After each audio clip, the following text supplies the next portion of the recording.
He was pecked by chickens until he woke up. Hansel was once the strongest man in the world. This guy reincarnated right after performing the greatest weightlifting feat of his life. He was surrounded by chickens when suddenly a system appeared in his head, telling him those chickens contained 68 kilograms of protein. That made the former bodybuilding beast Hansel punch one of the chickens and jump at the rest, because this was going to be his afternoon protein meal. After eating all the chickens, he looked at his reflection in the water and realized he was now just a weak, skinny guy. So he grabbed a massive log from the ground and started doing squats. But before that, countless people were already preparing to witness this story unfold in the world of sports. No one can believe this man is so powerful. Hansel is simply obsessed with this sport, and he's about to lift the small sum of 10 tons for the first time in history. The protagonist takes a deep breath before doing something completely absurd. After gathering all his breath, he is ready to execute an explosive force. Hansel is lifting the weight off the ground. Not even the bar is able to maintain its own integrity during this. But as he did so, at the peak of his 17 years, something went wrong. The poor guy dropped the bar and clutched his heart, which must have been severely hypertrophied due to the dirty little secret he used. His body dropped dead instantly. People are calling for a doctor, but just by looking into the protagonist's eyes, you can tell that nobody's home anymore. The protagonist opened his eyes and saw the sky. He had lost consciousness again. The doctors told him he should be very cautious. Now he possesses an epic ability. There's no limit to his muscle growth. Our boy knows that women don't like men who are too muscular, so he also received the ability of total control over his muscle contractions. He also received the hawk's eye and a passive ability to remain calm. The protagonist remembered something fundamental. He needs to eat. Hearing a sound approaching his ear, Hansel saw that he was surrounded by very ugly chickens, and these creatures are pecking at his body as if they were trying to eat him. The poor soul woke up terrified, scaring away those horrifying chickens. Hansel's most recent memory is of lifting a massive weight. His ability to remain calm activated automatically. After all, what he was seeing now was completely different from his world. Slowly, the boy is trying to understand what this is, reaching the most obvious conclusion. This must be hell. And because he had eaten a lot of chicken in his life, the chickens must be deeply resentful. That's why the chickens in this place are so gigantic, and they keep pecking at his face. But this was getting so annoying that he ended up striking the nearest chicken's head. Our boy had been angry from the start, because he knows he needs to ingest protein. After executing that blow, something happened. The hawk's eye activated, and he is now analyzing the protein content of those chickens. The system's voice is still strange, and it said that those creatures possess 68 kilos of protein. This immediately awakened the protagonist's primitive interest. He needs to consume something. Like a hideous creature from the depths, he lunged towards the first chicken, which obviously understood it was about to become prey. All that was left of that poor creature were its bones. The protagonist now burps calmly, making a makeshift fire. He managed to ingest the protein he was craving, but there is still something in this place that leaves him thoughtful. He doesn't remember having a body as thin as the one he's in now. Even his armored chest had disappeared. He regained the mobility of a small person, able to scratch his own back. This made Hansel go to the nearest water source, as he needed to make sure of something. Reality was brutal to him. The result of his hard work had vanished, leaving nothing behind. Even though his ability to remain calm existed, realizing he was back to being just a regular beta left the protagonist deeply desperate. He wants to know what happened to the muscles he built through so much effort. Realizing reality for what it was plunged the protagonist into a deep pit of apathy. The great purpose of his life, the essence that made him the one and only Hansel in the universe, had disappeared. All that was left for the protagonist was pain. Furious, he grabbed the trunk of the nearest tree, not realizing that his fingers had managed to pierce the raw wood. The protagonist's strength is so absurd that he managed to uproot the tree from the ground, but that was just the beginning. He placed the large tree on his back. Properly prepared, the protagonist controlled his breathing. He knows exactly what to do now. It's time to start doing multiple reps of squats, because there is something that will never betray him: hard work. At least, that's what Naruto taught him. The protagonist continues to work hard in that place, and 3 months went by. During his training sessions, he manages to push his body to the limit. But after all that time, he realized something about effort. He hadn't gained a single muscle. His body mass was still the same, that of a small person. At least he has an abundance of protein in this place, thanks to those horrifying chickens. As he thinks about continuing to hunt to get the protein needed for his growth, he doesn't notice he's being watched by a cursed creature. The shadow of this malignancy covered the protagonist, who decided to look back, becoming completely terrified by what his eyes beheld. A chicken that must have spent its childhood in Chernobyl is ready to bring damnation upon him. The creature's claws are immense, and the protagonist doesn't know why he's being chased by such a beast. As he flees, he realized that the only thing he ever wanted in life was to have extremely large muscles. Now Hansel thinks he was expecting too much from life. The evil chicken almost hit him, but the protagonist managed to dodge dodge the brutal attack. He soon realized that to lose the life he has, he only needs to be hit once. And yet there's something even more brutal than that horrifying chicken. It's the muscles on its chest. Extremely large, worthy of making any living creature envious. The protagonist, as a fine connoisseur of physiques, can't stop admiring them. He thought that to achieve that kind of development, it must have trained with cable crossovers. After observing such a large creature, the protagonist cried because he had only been training for conditioning and forgot to focus on hypertrophy. Desiring large and impressive muscles, Hansel came to the obvious conclusion that he cannot die today. During his escape, he ended up seeing chickens blocking the path. It seems they are helping the cursed rooster in its battle. Once again, the hawk's eye activated, but the protagonist doesn't need it now. What's really important is to keep running, and the boy is apologizing to all the chickens. Once again, the hawk's eye activates, but this time on the evil chicken. And the protagonist said he doesn't need it. The system said the opponent has a mere 12 tons of protein, and if he consumes the creature's breast, he will obtain a rare skill, incredible muscle recovery. This reward seems to have caught Hansel's attention. Now he is no longer the victim in this situation. The protagonist has just changed his objective. Laymen believe that exercise makes muscles grow, but in reality, this process destroys muscle fibers. Using his full physical potential, the protagonist began to leap between the trees. With proper nutrition and rest, the muscles damaged by training begin to grow. This is the beauty of recovery. Muscles become more powerful through rest, not through training, and if he can recover even faster, our boy will be able to say goodbye to this scrawny physique of his. It's time to fight that hell chicken. It almost took a piece out of the boy, but the creature's beak hit a tree instead. With such a grand reward at stake, Hansel knew he couldn't afford to die. Contracting his muscles violently, the system detected that the energy flow exceeded the user's current form. Therefore, it asked if he wanted to deactivate his contraction control. The ability that restricted him has just been turned off, and the protagonist's arm grew to an absurd size. But the hell chicken seemed to ignore this completely. Now the protagonist is ready to throw a punch with his new arm. Using his fist as if it were a great iron weight, his hand is so large that it went right through the evil chicken's beak. It was at that moment that the creature realized it most likely wouldn't leave this fight alive. The force of the impact was so brutal that it caused permanent damage to the chicken's body. The system warned that his muscle durability had been completely compromised, but the muscle contraction ability was activated again, allowing the protagonist to recover. Returning to his scrawny form, Hansel said he doesn't care whether his abilities are on or off. What really matters is that creature's chicken breast. Thanking it for his next meal, the protagonist collapsed unconscious. At night, he managed to consume the creature's meat, and so far he has no idea where he is, nor does he know why his muscles changed shape. He also doesn't realize that he is being watched. Some creatures began to emerge from the shadows, and they appear to be bloodthirsty. The creatures are watching what is happening in the forest with great attention, until someone told them to stop drooling. The creature said it's been a long time since he last ate meat. It seems they are all starving, and now they watch the one who defeated the hell chicken. Most likely it's the human savoring the creature's meat. One of those ghouls decided to go over and ask, but his companions are terrified, thinking the human might be dangerous. Our protagonist quickly noticed something was going on. Those small creatures look like scared little puppies. They are ghouls from this region, and they are very hungry. Using his falcon eyes, the protagonist saw they were low on protein, and he had never heard of this type of creature in his entire life. The small creature asked if he was the one who defeated that hell chicken. The protagonist confirmed it, and began to wonder if the chicken had an owner. But as soon as they learned that Hansel defeated the creature, they began to celebrate wildly. Then the small creature started to explain the situation. When a territorial monster dies, a battle for its territory breaks out. But all Hansel could see was that these creatures were extremely thin. They looked like they could break easily. The small creature said the hell chicken was very dumb, but very territorial. That's why they wanted to ask a favor of Hansel, who is much more powerful than the hell chicken. The protagonist started to think about this request, because he hadn't been paying attention to anything at all. The small creature had already told the story 9 times, and the protagonist said that 10 repetitions is the perfect number. Every time they try something, they should try it at least 10 times. The creatures couldn't understand any of this, and one of them decided to leave, not thinking the human would help them. The protagonist apologized, saying he needed to invest his time in building muscle. The creatures began to walk away. Since they were used to being rejected, they already expected people to have their reasons. However, the protagonist realized he couldn't eat all of the creature's meat by himself. The little ones decided to accept the offer, as it had been a long time since they last ate meat, and they were very grateful for the unexpected gift. A large portion of chicken breast was offered to them. The poor thing was about to lift the entire load,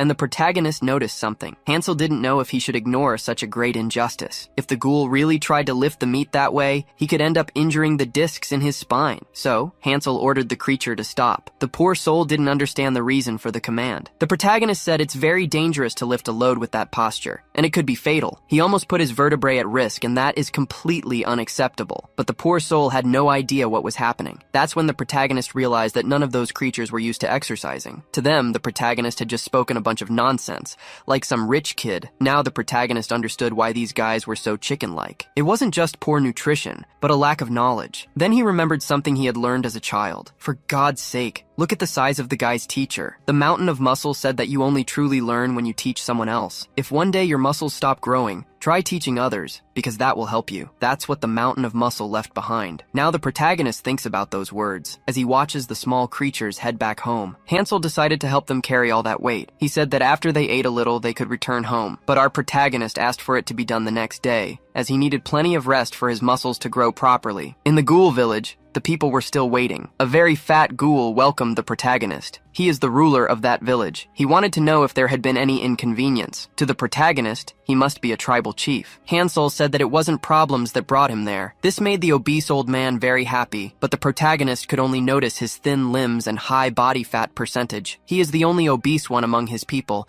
and must have completely undisciplined habits. The obese man said he sent more of his people to collect the rest of the meat. The protagonist knows the journey will be a bit long, and is worried about those skinny ones. Hearing this, the obese man began to smile, seeing that the protagonist cared about those useless creatures. Even though he had only just met the old man, the protagonist already disliked the bastard. The obese man said that now that the hell chicken was dead, they would have problems in the forest, because as he might have noticed, they are the weakest species in the area. The only one capable of using a skill is the obese man. Curious about this, the protagonist asked what the old man could do, but the way he asked the question fascinated the old man. Our protagonist didn't seem to know what a skill was. Even though he hears the system's voices, he's completely oblivious to it. Faced with this, the old man could barely hide his mocking laughter. He wants to talk to the skinny one responsible for bringing our protagonist to the village. Those who found the protagonist were now being taken as prisoners, and the obese man ordered them to kneel before him. The poor souls didn't know why they were being taken away like this, and the fat man said smugly that they didn't know the gravity of the sin they had committed. It was time to hand something over to the obese man, who decided to step down from his throne. It was a large club. The time had come to discipline the weak. The divine rule they follow is to obey the strongest, and he wanted to make the one who defeated the hell chicken his subordinate, but those imbeciles decided to lie to him, so now they will pay with their lives. Using his skill, the fat man managed to increase the weight of the weapon he was carrying, and he delivered a mortal blow towards his subordinates, but nothing happened. The protagonist asked what the obese man thought he was doing, because he was just exploiting the weak of his own kind. It was time for the fat man to pay for his sins, but he's surprised, thinking he failed to activate his skill or didn't use his full strength. It's not possible that a skinny human blocked that powerful attack. The obese man said the protagonist was a lucky man, and now he would learn what a skill is through suffering, because he possesses a skill that can multiply an object's weight by up to 10 times. Our protagonist was impressed by the description of this skill. The obese man began to boast, saying he had a lot of mana and could multiply the object's weight up to 9 times. The protagonist found this incredible. Full of confidence, the obese man said the club weighed 70 pounds, and if multiplied by 9, it would be devastating. Increasing the weight fourfold, he attacked the protagonist. One of the bystanders immediately fell into despair, but as soon as the weapon hit our boy, it shattered completely, as if it were made of glass. Once again, the obese man couldn't understand what happened. The protagonist praised his skill and regretted that they had become enemies.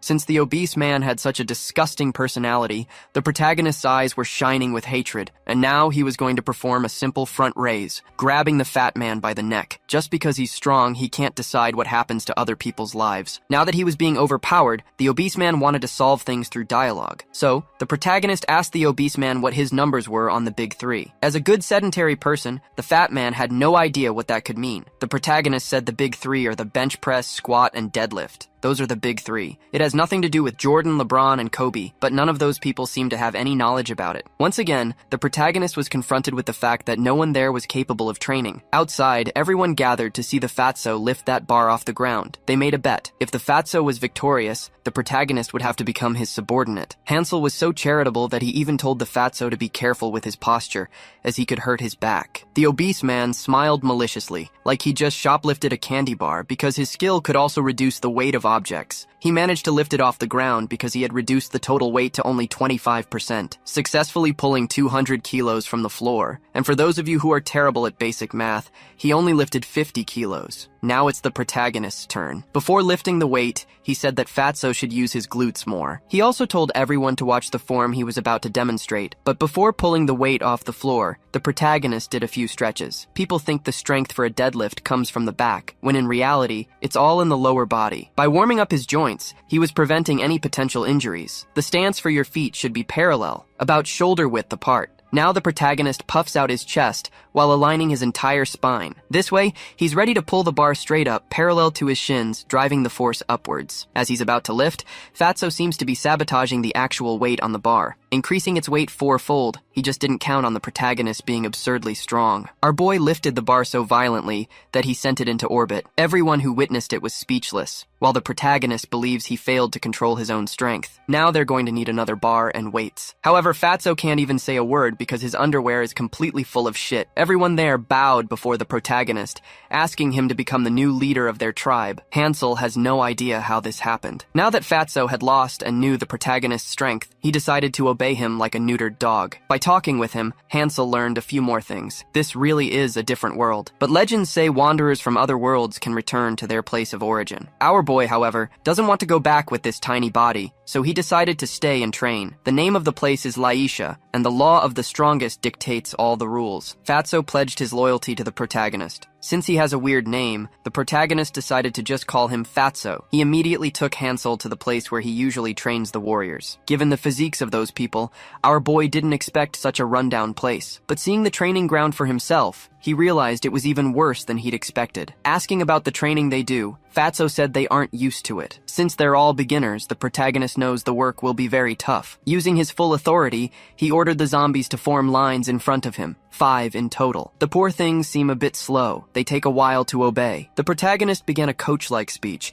saying that these creatures only eat the leftovers of the strong. Our boy knows exactly what they need. It's not information about the enemy or teamwork. They need to become strong. And for the next 3 months, Hansel will teach these people to become warriors. A very short deadline. Some of the creatures started to feel optimistic, because they're already tired of being humiliated. The protagonist liked that feeling. It's time to teach them some positions. First, the plank. The poor souls have no idea the suffering they're about to face. The protagonist is the first to demonstrate the position, and little by little, he began to be imitated by everyone. Hansel said they'll start the exercises with a simple warm-up, doing some push-ups. At first, they'll just do basic reps, 100 in total. After 3 hours, the creatures are completely exhausted. Some among them are wishing for death. All this while the protagonist is already in the thousands, doing weighted reps. While he's doing this, he gets interrupted by someone. It's Fatso, who is there to deliver a message. No zombie can withstand this training. The protagonist said that after another 100 reps, they can have a meal. But they had already done 700 reps in total,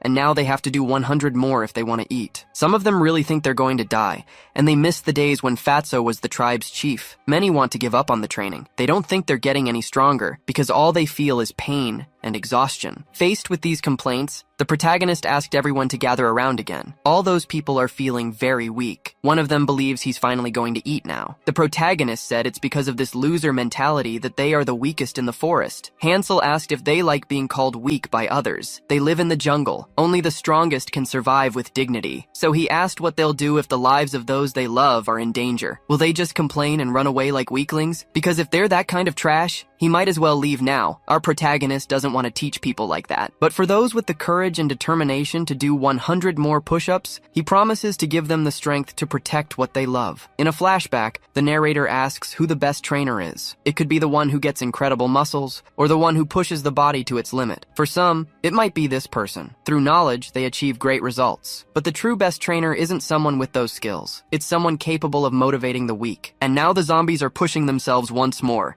even if they lack the determination for it. Shouting at the top of his lungs, the protagonist tells everyone to push as if their lives depend on it. They need to feel the weakness being expelled from their bodies so they can protect their families. Hansel told them not to give up, because they are capable. They must do this to renew their tribe and change everyone's story. Injected with motivation, one of the zombie extras started to push up with great force. All this while, the protagonist continues to motivate them all. Funny, isn't it? Everyone's training, and Fatso is just over there, holding his gut. After that brief motivation, the zombies stopped complaining. To the protagonist's surprise, he ended up developing a training skill, and his hawk eyes went to level 2. 3 months passed in the forest. The Lizardmen tribe is advancing through the darkness of the jungle. They are heading to the zombie tribe because they know they are just weak people. They survey the terrain as they prepare to attack them once again. But one of the Lizardmen said planning is useless since their victims are so weak, and they will claim that land to make their new colony. Away from the line, Fatso warns the protagonist that they're under attack. Our boy noticed that some lizards have interesting femoral biceps, so he ordered the bench press team to get ready. They need to breathe and brace their core. For God's sake, these zombies must have drunk trenbolone from a baby bottle. Hansel told them to squeeze their glutes and to watch the opponents advance. It's time to push, and several boulders started falling from the sky. The Lizardmen began to be crushed like cockroaches. They were cornered and couldn't tell what had happened. Our protagonist takes credit for that strategy. The zombies are no longer the weakest creatures in the forest. Their bodies are now aesthetic. They did what had to be done. The rocks keep falling, crushing the people's enemies. The lizard leader realized they would soon be extinct, but he soon saw an opportunity in this battle. If he attacked the zombie leader, the battle would be over. Sensing mana in Fatso's hand, he assumed he was the chief of them all. The lizard would never lose to someone as weak as Fatso. The lizard leader issued a direct challenge to the obese one,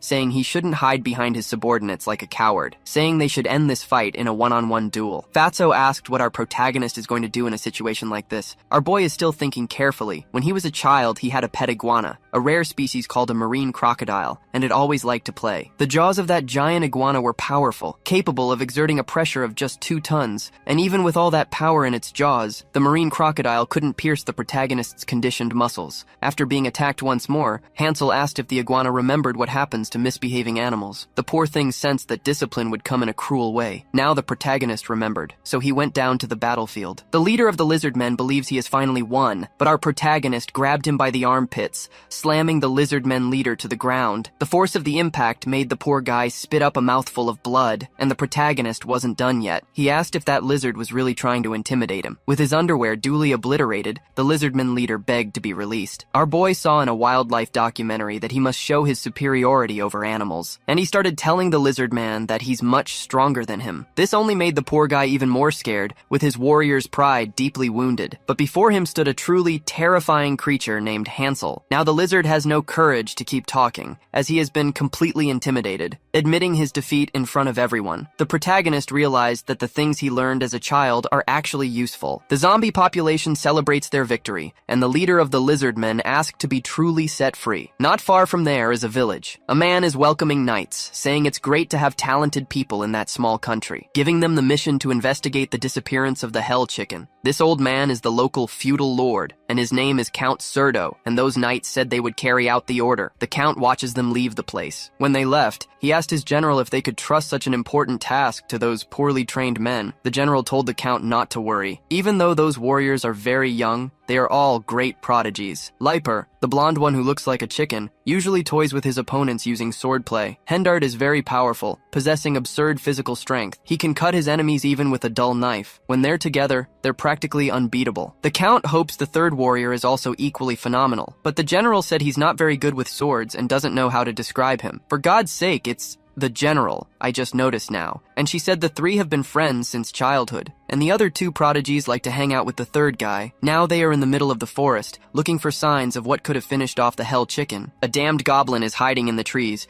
ready to attack them with its arrows. He carefully watches the group of humans. Before he could shoot, one of them disappeared. Leiper appeared behind the creature, ready to finish it off. He forcefully ended the monster's life. But before being sent to the next world, the creature managed to fire an arrow. It almost hit the 3rd member of that group. They are all surrounded by the monsters. The guy carrying the dull sword decided it was time to have some fun. Using his bladeless instrument, he began to slice up the enemies, turning goblins into jigsaw puzzles. The 2 prodigies know that the priority is to protect the goofball. They won't let anyone hurt Blog, and all the poor guy can do is stand still in the middle of that battle. At least he can thank his friends. As soon as it was all over, the 2 prodigies went to check on Blog's physical well-being, apologizing for leading him into such great danger. While the 2 argue about responsibility for Blog's safety, he himself began to feel envious of them. They all received the same training, but Blog feels completely useless and untalented. He no longer knows what he could do to get truly strong. He wishes he could get a sign from God. In the protagonist's village, the zombies are saying they can't do anything anymore. Our boy said that citizen is about to give up. Another zombie said there is no other option, and green, scaly legs are trying to move. Since the lizard man can't do anything else, He'll have to start from the beginning. After the involuntary training session,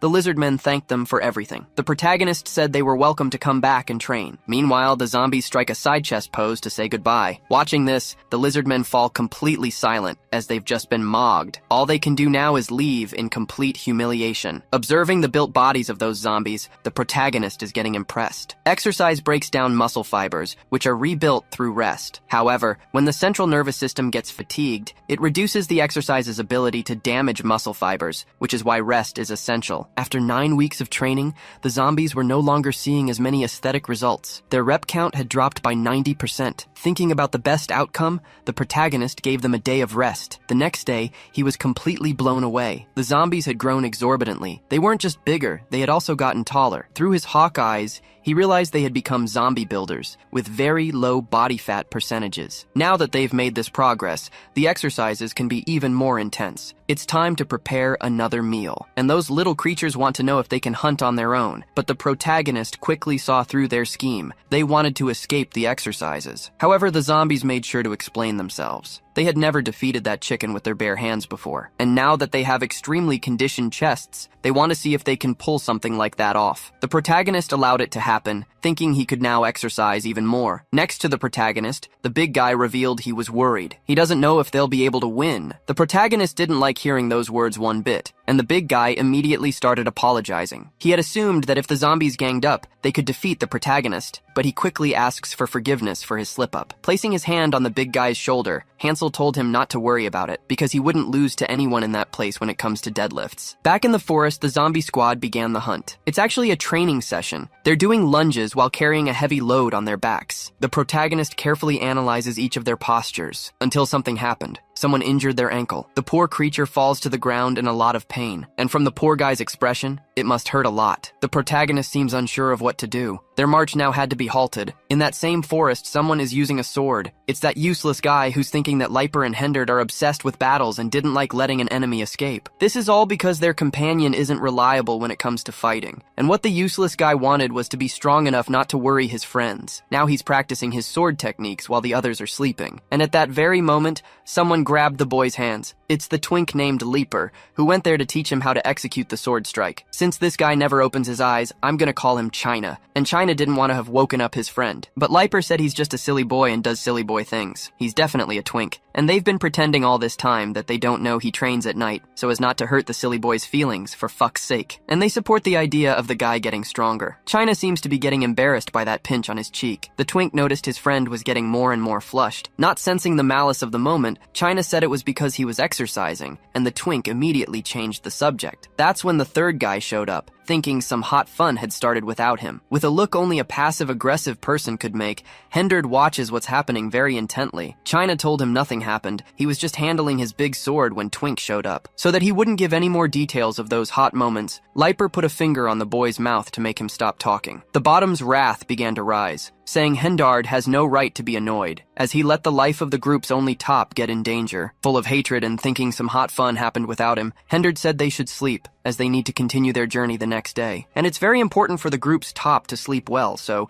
his skin stays very smooth. China tries to say something, but once again he's silenced. The bottoms are about to start a confrontation, but they decided it would be better to sleep. They don't know that something else is happening in the forest. China can't understand why his two friends are fighting over his sleep schedule. Near them, a lizard man is approaching at high speed. China has already noticed there's something implied here, but he's sure his friends will just change the subject, so it's really time for them to go to sleep. But at that very moment, China noticed something with his barely open eyes. He told everyone to get ready, because the lizard men had arrived. Everyone already has their swords in hand. Furious, the bottoms are ready to unleash all their frustration. The leader of the lizard men said to ignore those people, because they are being chased. They're running from a huge number of chickens. Those absurd chickens are out of control, but even they are fleeing from something even worse. An order of the starving, who wish to consume protein at any cost. Hansel, who was engaged in the hunt, hadn't noticed yet. The forest's food chain had undergone intense transformations. Hansel and his strike squad were advancing through the forest. He asked if his comrades were capable of doing this, because looking at the chickens, they seemed to have more muscle than his zombie companions. One of them said the chickens had balloon muscles just for show,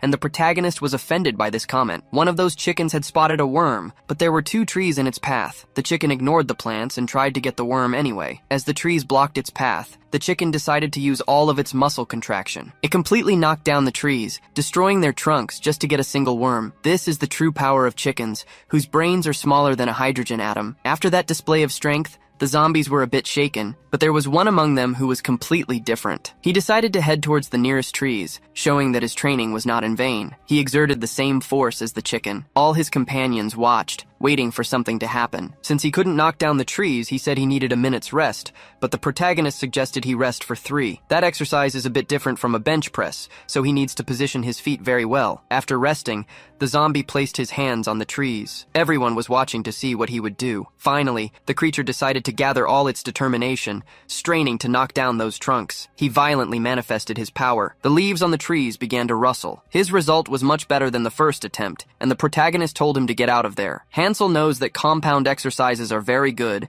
and that's exactly what they've been practicing. Now he needs to find out what happened to his team. Thinking about this, our boy started observing the chicken's behavior. The tiny-brained creatures were pushing against each other. Their wings were intertwined. The protagonist seemed to have realized the reason for the animal's strength. He had completely ignored this detail, so he apologized to his companions, and the zombie asked if his posture was wrong during the exercise. But Hansel said the problem wasn't related to that. The muscles they have now are used to the training routine. If they want to change the results, they'll need to change the training routine too. He told them to start lining up in rows of 5. Everyone was now properly assembled. The protagonist had improvised a machine made of cables to change the training routine. The zombies seemed very interested in what was about to happen. Now they were going to do a pull exercise to increase the strength of their inner chest, which would allow them to defeat the chickens easily. These words filled the zombies with enthusiasm as they wanted to beat their enemies, and now they were beating their chests like animals. Hansel asked them to be quiet as he was about to start the explanation. That cable exercise stimulates the inner part of the chest, increasing the quality of the muscle fibers. But it's only effective if performed with the correct posture, and it's very difficult for beginners. First, Hansel leaned forward slightly, bending his knees a little. The second detail is in the arms. You need to maintain a slight angle at the elbow so the force isn't transferred to the shoulders. Now he needed to be positioned in the center of the machine,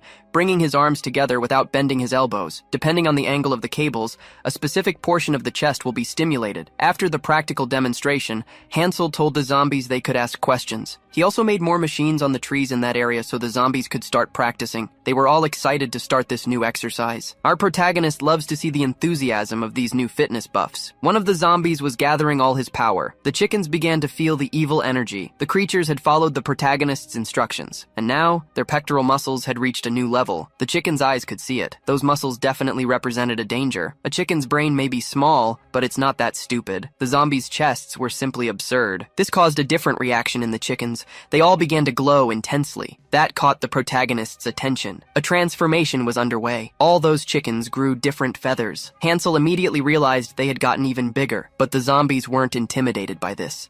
They were sure they could overcome this problem, and the chickens were also very confident, having received a power boost. A pitched battle was about to begin between these creatures, the fury of the dumb chickens versus the muscles of the hungry zombies. The chickens' power boost was truly absurd. The transformed ones could now overpower their enemies. One of the zombies found this out in a very painful way. The protagonist watched intently as the battle unfolded. The system said that the chicken had just evolved. To prevent this, they shouldn't be overstimulated. In the zombie city, Fatty looked at the blue sky. It's amazing how he's still the only sedentary one in the whole tribe. Now that he's alone, he feels the taste of freedom. But being the big eater he is, he felt the need to chew on something. He acknowledges that the protagonist helped a lot, but they have different tastes in food. That's why today he's going to prepare grilled chicken skin. For this, he needs some interesting spices. Fatty started slicing the chicken skin so it could be cooked properly. Before frying, he needed to mix everything with the ingredients he had set aside. He was also making a kind of batter to coat the skin. He spread it all over the cuts of chicken skin that were about to be fried. With the oil at the temperature of hell, he could begin the frying process. Finally, Fatty managed to prepare the delicacy he was craving. Meanwhile, in the forest, the battle was getting fiercer and fiercer. The protagonist's subordinates were being massacred. Even after their specific training, they couldn't subdue the chickens. Now their confidence was shaken. But one of the zombies said they shouldn't give up yet. There must be a very plausible explanation for why they couldn't win. Approaching this extra, Hansel realized they truly didn't know the reason. There's a big difference in effort between them and the chickens. The zombies trained for a short time, while the chickens have been like that since birth. Realizing this harsh reality, the zombie became very sad. Getting a chest like that chickens isn't easy and demands a lot of effort, but that doesn't mean victory is impossible for them. The zombie became motivated again, realizing there was hope. Our protagonist said they must remember the origin of everything and how they got to this point. The extra knows they only got here because they are all together. They all trained hard with the protagonist. The exercises weren't easy, but they were willing to reach another level. Hansel realized that their spirits had been honed, but they needed to keep training non-stop. Just because they got a little stronger doesn't mean they've abandoned their weakness. Hansel said that in his old world, lifting half a ton was the bare minimum. It's necessary to perfect the root of strength, which is the legs, even if it's very exhausting. Now the zombies were much more motivated, exercising non-stop. This cheap motivation seemed to have accessed something hidden in the extra's heart. As he stood up, he contracted his legs with such violence that the twink from the other story arc would have loved to witness it in person. The protagonist realized the extra had finally understood everything. Using only their chest strength, they lost, but if they used their whole body's strength, things would be different. The zombie extra launched into an attack, determined to teach the chicken a lesson. The protagonist knows they had endured many things up to this day. The time had come for them to show the results of all their hard work. The zombie was channeling all his power, and the chicken didn't hold back, ready to show its fury. But once again, the zombies were completely obliterated. The poor extra couldn't understand where he had failed. They were all being thrown through the air like paper kites. It was then the protagonist remembered that the journey there had been very tiring, as he had made the zombies carry a lot of weight, and that might have interfered with the battle. With yet another victory, the chickens were behaving very cockily. One of the creatures noticed there was still one enemy standing. It's our protagonist, who continues to watch everything. This time, the chicken won't attack him. It has decided to devour that human, charging towards the protagonist with all its fury, bringing along all its feathered companions. The protagonist's expression doesn't even change, as he knows exactly what's about to happen. He just needs to use the power of one of his arms. The chickens are approaching their doom. Before the worst could happen, the leader of the chickens had a flashback, remembering when he was just a little chick. He had few feathers and wanted to learn how to knock down trees. He greatly admired the muscles of the adult chickens and the way they used their wings to strengthen themselves, developing their bodies in a bizarre way. Now he was faced with a truly dangerous enemy. After that battle, a nice chicken stew was made. The protagonist said they shouldn't be too hard on themselves, as the day's lesson was very important. They should consume that protein today, and tomorrow, they will hunt once more. It's time to absorb the gains from that hard day's work. They all celebrate in one voice, repeatedly shouting gains. The protagonist said it will be a long time before the zombies can surpass him. He asked them to pay attention to everything they were taught and to hunt very carefully from now on. Worried, the zombies asked if our protagonist wouldn't be joining them on the hunt as well. Hansel said he would join them soon, but he needs to finish his exercises, because that is much more important than the daily hunt. Now our boy is removing large boulders from the ground, as he's in pursuit of the unexplainable physique. What really worries the protagonist is that this weight isn't enough for him. It would be very interesting to have Gordon's help here, as he can increase the weight of objects. Ready for the hunt, the zombies are confident in their abilities. They can't allow the chickens to evolve again, as that could make things dangerous. That's why they need to think of ways to defeat those chickens efficiently. The protagonist has already managed to hunt 27 chickens all by himself. Eager to please their boss, they want to hunt 50 chickens that day. They will now split into 3 groups. If anything dangerous happens, they can send signals with their pectoral muscles. The first of them is already taking a hunting stance. They are all running motivated through the forest, determined to return with many chickens. That group of humans ended up finding a large skeleton in the middle of the forest. It must have belonged to a very large chicken. Observing the fracture in the creature's chest, Hendard believes it was defeated with a single high-class spell. China quickly realized that someone capable of this is on the same level as the Great Mage. This mission is getting dangerous, but his passive friend said everything will be fine, because he doesn't need to worry. Right after those encouraging words, the forest floor began to shake violently. They need to prepare now, as something dangerous could happen in the next few seconds. To the humans' surprise, it's a flock of chickens running away. Hendard, watching this, wasn't afraid. And behind those chickens is a large number of zombies. They are hunting these creatures. One of them ended up making eye contact with the humans. The twink immediately became very worried. They had never seen those creatures before, and they needed to ensure China's protection. With their muscular bodies, they are protecting the physical integrity of the group's only top. One of the zombies immediately told his companions to stop. He knows of the dangerous reputation of humans, and doesn't know if these people could be lethal. Any wrong decision there could cost his companions their lives. Knowing this, They began to communicate using their pectorals. China watches this intently, thinking it might be some kind of skill. The zombies are now trying to gather all the groups because of this unforeseen event. But the zombies' muscle mass can also be a curse. That signal didn't just reach their allies,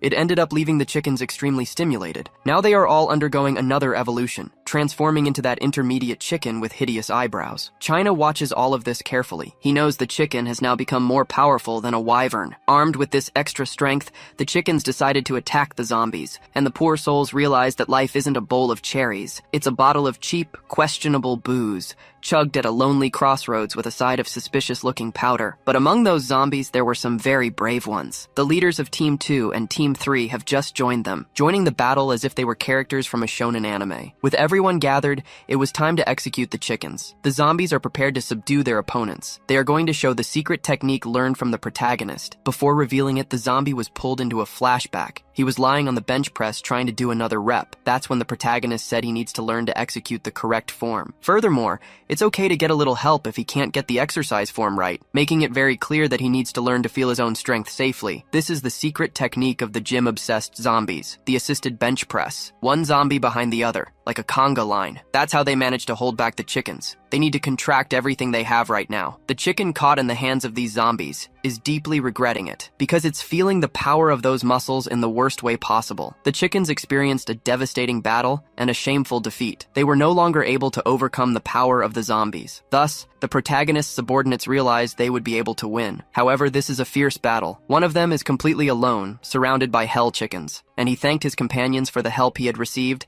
saying his goodbyes prematurely. The other background character became filled with rage, as he didn't want to lose an ally in that battle. 0.3 of a second is the time it takes for someone to know if they like someone or not, and it's been almost 500 seconds since those humans met these zombies. For them, that was more than enough time. They won't allow the chickens to attack those creatures, using their swords to completely eradicate the enemies. However, the humans also realized that life isn't always a cold Coke. Sometimes it's a generic off-brand soda that's flat and tasteless. Hendard immediately realized something was happening. Before all of them appeared the chicken of chickens. It has undergone another evolution, and now it is completely filled with hatred, ready to bring despair to its enemies. Even if he opened his eyes, China wouldn't know what that creature was. Before them stands a very dangerous chicken. The creature looks at the humans as if they were worms. The story takes us into a flashback to tell the tale of the first dragon. His reputation soon spread. A very greedy creature, afraid of being surpassed by future dragons. He took extreme measures. He scattered his power, and that is how the hell chickens came to be. And one of these hell chickens is ready to attack. Hendard charges toward the creature, knowing it doesn't have the power of a dragon, and claiming victory over his enemy, he hopes to receive his master's acknowledgement. The twink also decided to help him in this endeavor. Hendard is about to land the first blow with his dull sword. Meanwhile, our protagonist continues to train hard. He isn't satisfied with his muscle growth, as his body mass is still small. However, he realized that his body is not a limitation. Even with a normal size, he continues to be followed by the zombies, and it's been 3 months since they first met. In the beginning, they were just a bunch of weaklings. The protagonist had to teach them the basics of bodybuilding step by step. In the process, they thought about giving up several times, but they ended up enduring all the pain to reap the rewards of their hard work. Even though it was their bodies that developed, the protagonist doesn't know why he's feeling so good. On that particular day, he really missed his master. This made him remember another story. His master also disappeared when he was the protagonist's current age. While trying to think about this mystery, he was interrupted by a very desperate zombie. Hansel finally decided to pay attention to the creature. The zombie said they have a huge problem. The chickens have just evolved, and now they are all in danger. If things continue at this rate, all the zombies who went to hunt will die. Hansel switched into his determined mode, simply telling the zombie to point in the right direction, and he pointed towards the forest. The system issued a warning message. A monstrous muscle contraction has been detected. The protagonist is exerting an absurd amount of force, causing his muscles to swell to an unbelievable size. Our boy is now consumed by hatred. He can't believe the chickens decided to attack his children. After channeling all his power, it's time to jump. The ground beneath the protagonist's feet is being completely crushed. Thanks to the incredibly powerful stance he's taken, the power is spreading. Even the Earth's orbit has begun to shift. Finally, the protagonist pushes off with his feet, disappearing into the sky like a star, leaving just one zombie behind. The battle against that hell chicken is getting fierce. The human swords can't pierce its body. Thinking of a strategy, the twink told his companion to distract the monster as he would deliver the fatal blow. Hendard immediately agreed. He uses his secret technique against the hell chicken, Dust Mirror. He hopes this has bought his companion some time and tells China to flee immediately, but China refuses. He won't abandon his comrades, even if he feels useless. The distraction was completely useless. The hell chicken scattered the dust while simultaneously striking the twink. The poor guy's body was thrown through the air. Even so, he managed to give a thumbs up. China can't understand why this happened. He says his companions shouldn't worry about him, but only about the battle. Hendard told Leiper that China cares a lot about them. Completely surrounded by the hell chickens, they concluded they couldn't win this fight, but China quickly realized that running was no longer an option. Defeat was certain. However, the zombies in that place are performing another secret technique. They formed a human tower, but they were utterly defeated by the hell chicken's strength. Those who managed to resist are struggling to hold the chicken back, knowing the protagonist will arrive soon. This is what they believe in with all their might. They cannot abandon this belief under any circumstances. The hell chicken's claws are approaching brutally. The creature finally broke through the zombies' formation. They were all scattered across the battlefield, completely defeated. The scene is becoming more and more desperate. They are at the mercy of those cursed chickens, who are now about to start a great carnage. It was at that exact moment that a mysterious light descended from the sky, striking the head of that damn chicken. Finally, the zombies understood what had happened. They never stopped believing in the protagonist, but as the dust settled, they realized the person who had arrived was Gordon. None of them were expecting help from someone so out of shape. While they try to figure out what Gordon is doing there, another person arrives on the battlefield, kicking up a huge cloud of dust. It's our protagonist who has just joined them as well. Apparently, he received the wrong directions from those zombies, which caused Hansel to land in the wrong place. Gordon is now completely surrounded by the chickens that are still alive. At least the strongest one has been finished off. In the midst of this situation, Gordon is exuding confidence. He asked if this is all the chickens can do. China quickly noticed that Gordon is a zombie, and his muscular friend realized that the attack was impressive. The zombie beside them said they should keep watching, because this isn't just any Gordon, that Gordon is their chief. But the chickens don't seem impressed by this. In fact, they're ready to deliver some violence, but Gordon didn't go there without a plan. These words filled the zombies with motivation, as they never doubted Gordon's intelligence. And that's exactly what he's going to do now. After getting the creature's attention, the protagonist can finish them all off. On his knees, Gordon began to beg for the protagonist's intervention. Now the zombies are worried again, because they still haven't seen the protagonist. This started to make Gordon very worried too, since the protagonist hadn't arrived yet. 6 hours ago, everything was quiet at the stash house. No stray bullets, no hassle from the cops, no junkies trying to trade stolen blenders for a fix. Gordon left his hut after a long nap, wondering why the hunting party hadn't returned yet. Gordon's tummy was rumbling furiously, eager for some food. Knowing the chickens were no longer a threat, since the worst one had already become a meal, Gordon decided to venture into the forest. 5 minutes ago, the zombies were still taking a beating. Gordon quickly realized his people were getting the worst of it. Full of fury, he demands to know who is beating his subordinates, and the protagonist's subordinates. Only one person gets to exploit these life forms, and that person is Gordon, who started to lift a large boulder. Unlike his people, he didn't participate in the training to get stronger. Even so, his social status wasn't lowered, and you must be curious about that. The reason might be simple. The trained zombies still weren't as strong as Gordon. This is actually very confusing information, because I'm sure Gordon wouldn't last 2 minutes in a fight with any other zombie. Here is the real reason he maintained his position. He needs to use his ability continuously to increase the protagonist's charge to its maximum level, which strengthened Gordon without him even realizing it. Now he is using his ability on that large rock, lifting it with all the fury in his heart, and hurling the boulder as if it were a meteor. Curiously, this even serves as a parable for how the dinosaurs went extinct, since chickens are descendants of dinosaurs. The weight of the stone was increased tenfold, and it came down on the ground as if it were a real meteor. Back in the present, Gordon realized they were all doomed, but the zombies had learned to motivate others. They saw Gordon take out one of the hell chickens, so he must be stronger than he thinks, since not everyone can defeat a chicken like that in a single blow. Hearing the voice of his own schizophrenia, Gordon started to believe he had an innate talent, and must be much better than the others. With his confidence boosted to the max, he believed he would defeat all the chickens, but all he managed to do was get hit brutally and violently. Sent flying through the sky like a shooting star, the zombies left on the battlefield are now without hope. China decided to look at his companions, apologizing for never understanding their jokes. Poor guy, he's really dense, and his friends said they never made jokes. They were always being serious. Even so, China believes they're just kidding, and he started to think about what he would do in his afterlife. Accepting that this is his last living moment, he's happy that he's not alone, but beside his comrades. The zombies are also ready to use all their muscles, and now they are ready to deliver a fierce battle, grateful to the protagonist for teaching them how to get big. They advance like a great army against the hell chickens, just like the team of humans who are also prepared for battle. The problem is that those chickens seem extremely cruel, even if they are very stupid. In this final moment of courage,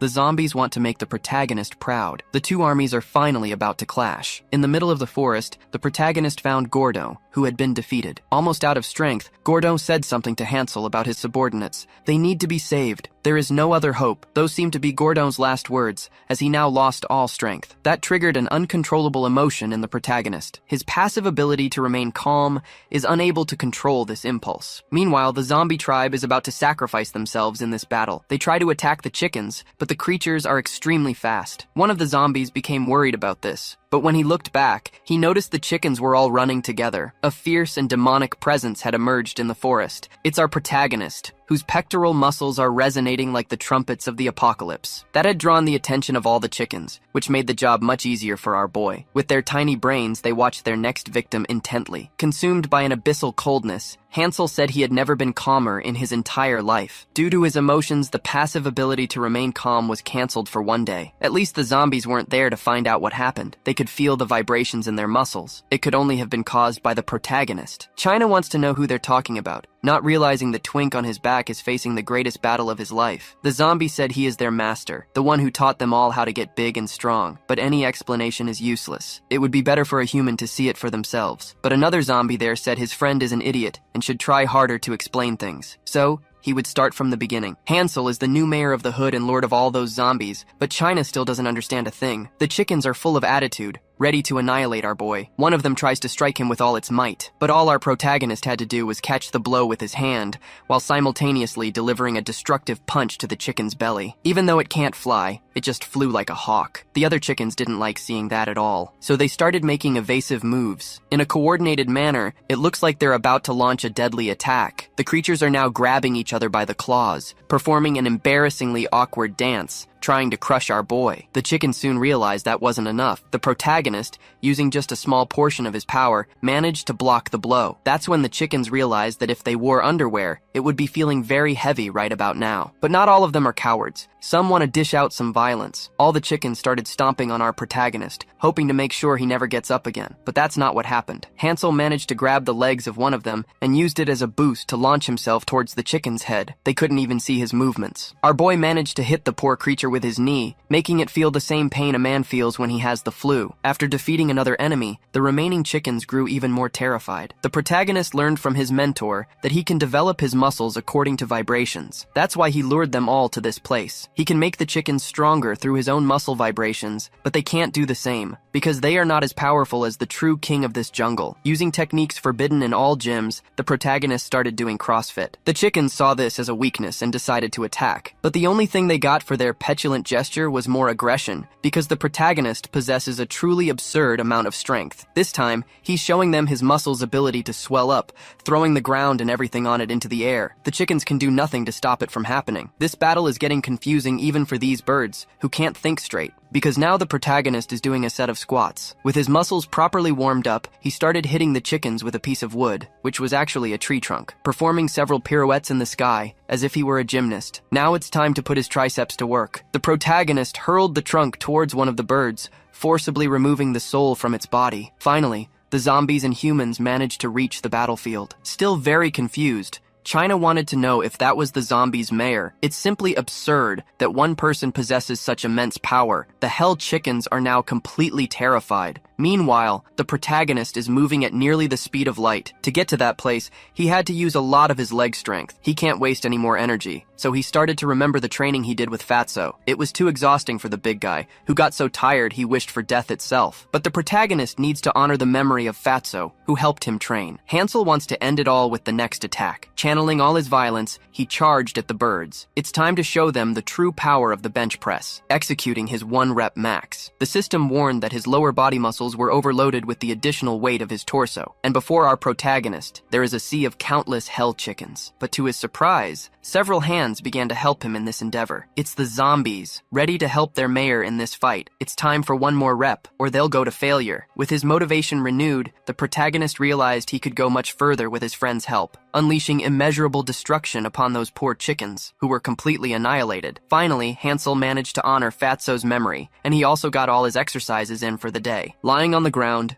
exhausted, the protagonist realized he was going to miss Fatso. The zombies recalled the time before the protagonist. Fatso used to be very abusive to them all, but he became a good person after Hansel arrived. Now the protagonist needs another assistant. He started observing his subordinates. It seems this news wasn't well received, as all of them are looking away. Until, to everyone's surprise, Fatso stood up, thanking the protagonist for his hard work. Our boy was silent, as were all the zombies in that place. Fatso doesn't know why everyone is so worried. He had just taken a nap because he was exhausted from the battle. Everyone is now running towards Fatso to hug him, but the poor soul has no idea what he did to deserve all this attention. Now that everyone is piling on top of him, Fatso realized he might actually die this way. Greatly relieved and joyful, the protagonist welcomed Fatso, who had risen from the dead. Elsewhere, in a village near the forest, news of what happened spread to the Count. He learned about the one responsible for finishing off the hell chickens. This was the report from his soldiers, specifically, the 3 who were sent into the forest. The Count knows the zombies pose no danger. The real problem is the human living among them. They'll never know when the next enemies will show their wicked claws. Therefore, the Count needs to think very calmly about his next steps. As he was thinking, the general asked where China was. With tears in their eyes, the Bottoms are delivering the worst news of their lives. While they were still in the forest, someone started groping China's body. Being an excellent admirer of physiques, our protagonist began to analyze those absurd proportions. Obviously, the bear and the twink didn't like the excessive physical contact at all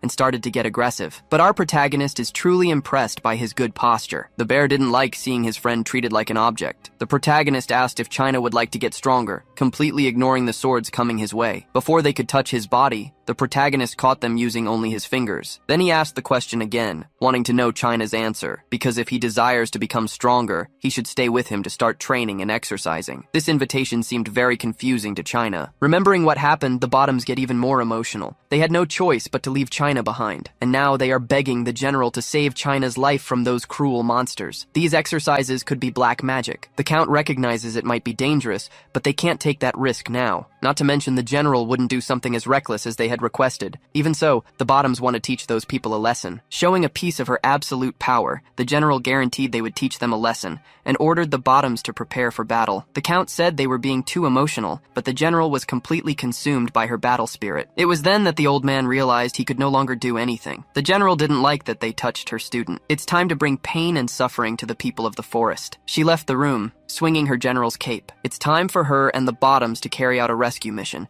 deep into that forest. Back in the hood, the protagonist is introducing the newcomer to the others. They'll start with a simple exercise, squats. China has no idea what a squat is, but the protagonist said he would teach him. This exercise is perfect for stabilizing weight, and it's also very useful for building muscle. Our boy noticed that China was already very tired. He squatted all the way down. It seems China really is mentally challenged. Our boy explained that he just dropped down. That's not the concept of a squat. He needs to focus more on his thighs and hip flexion. The first step is to place your feet shoulder width apart. The knees and toes should point in the same direction, and the hips should start to lower as if you're about to sit down. The force should be focused only on the hips and thighs. That's a true squat exercise. Hansel commented that the execution was very good for a first-timer, almost as if he'd been taught before. China said he had only taken fencing lessons. Ignoring that, Hansel told China to do another rep. He also told him not to lose his abdominal contraction. If he could raise his arms, our personal trainer would add some weight. Placing the bar on China's back, the boy felt it was quite heavy, but our protagonist hadn't let go of the bar completely yet. When he let gravity do its magic, China felt the true weight of it. In a firm voice, the protagonist told his new student not to lose control of his posture, because he needed to keep doing those squats. Filled with hatred and determination, China managed to lift the bar with the extra weight. That was enough. The protagonist removed the bar, while China was applauded by the zombies. Even though he was a novice, the protagonist was impressed by China's potential, as he managed to maintain his posture. Now he was sure his eyes hadn't deceived him. This is what powerlifting truly means. Hansel remembered that China only decided decided to follow him because he wanted to get stronger. China's motivation is as strong as his friends who use swords to fight and to do other things as well. The protagonist said that maybe he wouldn't get as strong as his friends. That left China a little disappointed. He believes that an ordinary person like him can never match the potential of a genius, no matter how hard he tries. Still, he was very grateful for the lessons he was receiving, but the protagonist didn't understand what that nonsense meant. He said China would get strong in other ways, strong enough to protect his friends' lives, because China possesses a very rare talent. This compliment made the young man's eyes widen for the second time in the story, and from the way he just bit his lip, I think he really liked hearing that. Visibly emotional, he said this was the first time he had been acknowledged by anyone, and the protagonist told him to stop crying. The system notified our boy that his hawk eyes had reached level 3. Our protagonist is carrying some held chicken chicks in his arms. He did this because they can't keep hunting like this. It could wipe out the chicken population, so they must prevent the chickens from going extinct. Gordo knows those chicks will grow very fast, so raising them won't be a problem. Not to mention, few creatures can defeat those roided out chickens. Even the chicks are born full of rage. The problem is that once they're adults, no one will be able to defeat them, and the protagonist asked if Gordo really couldn't, but he chose to remain silent. With skepticism in his eyes, the protagonist asked again if Gordo really couldn't do it. Sweating and worried, Gordo said there might be a chance of victory. Hansel really liked those words, because Gordo shouldn't underestimate his own people, much less the strength they were cultivating. Back to the physical exercises, the zombies are doing more squats. Everyone is following the protagonist's count. Among them, someone is rubbing a very suspicious powder on their hands. It could be party dust,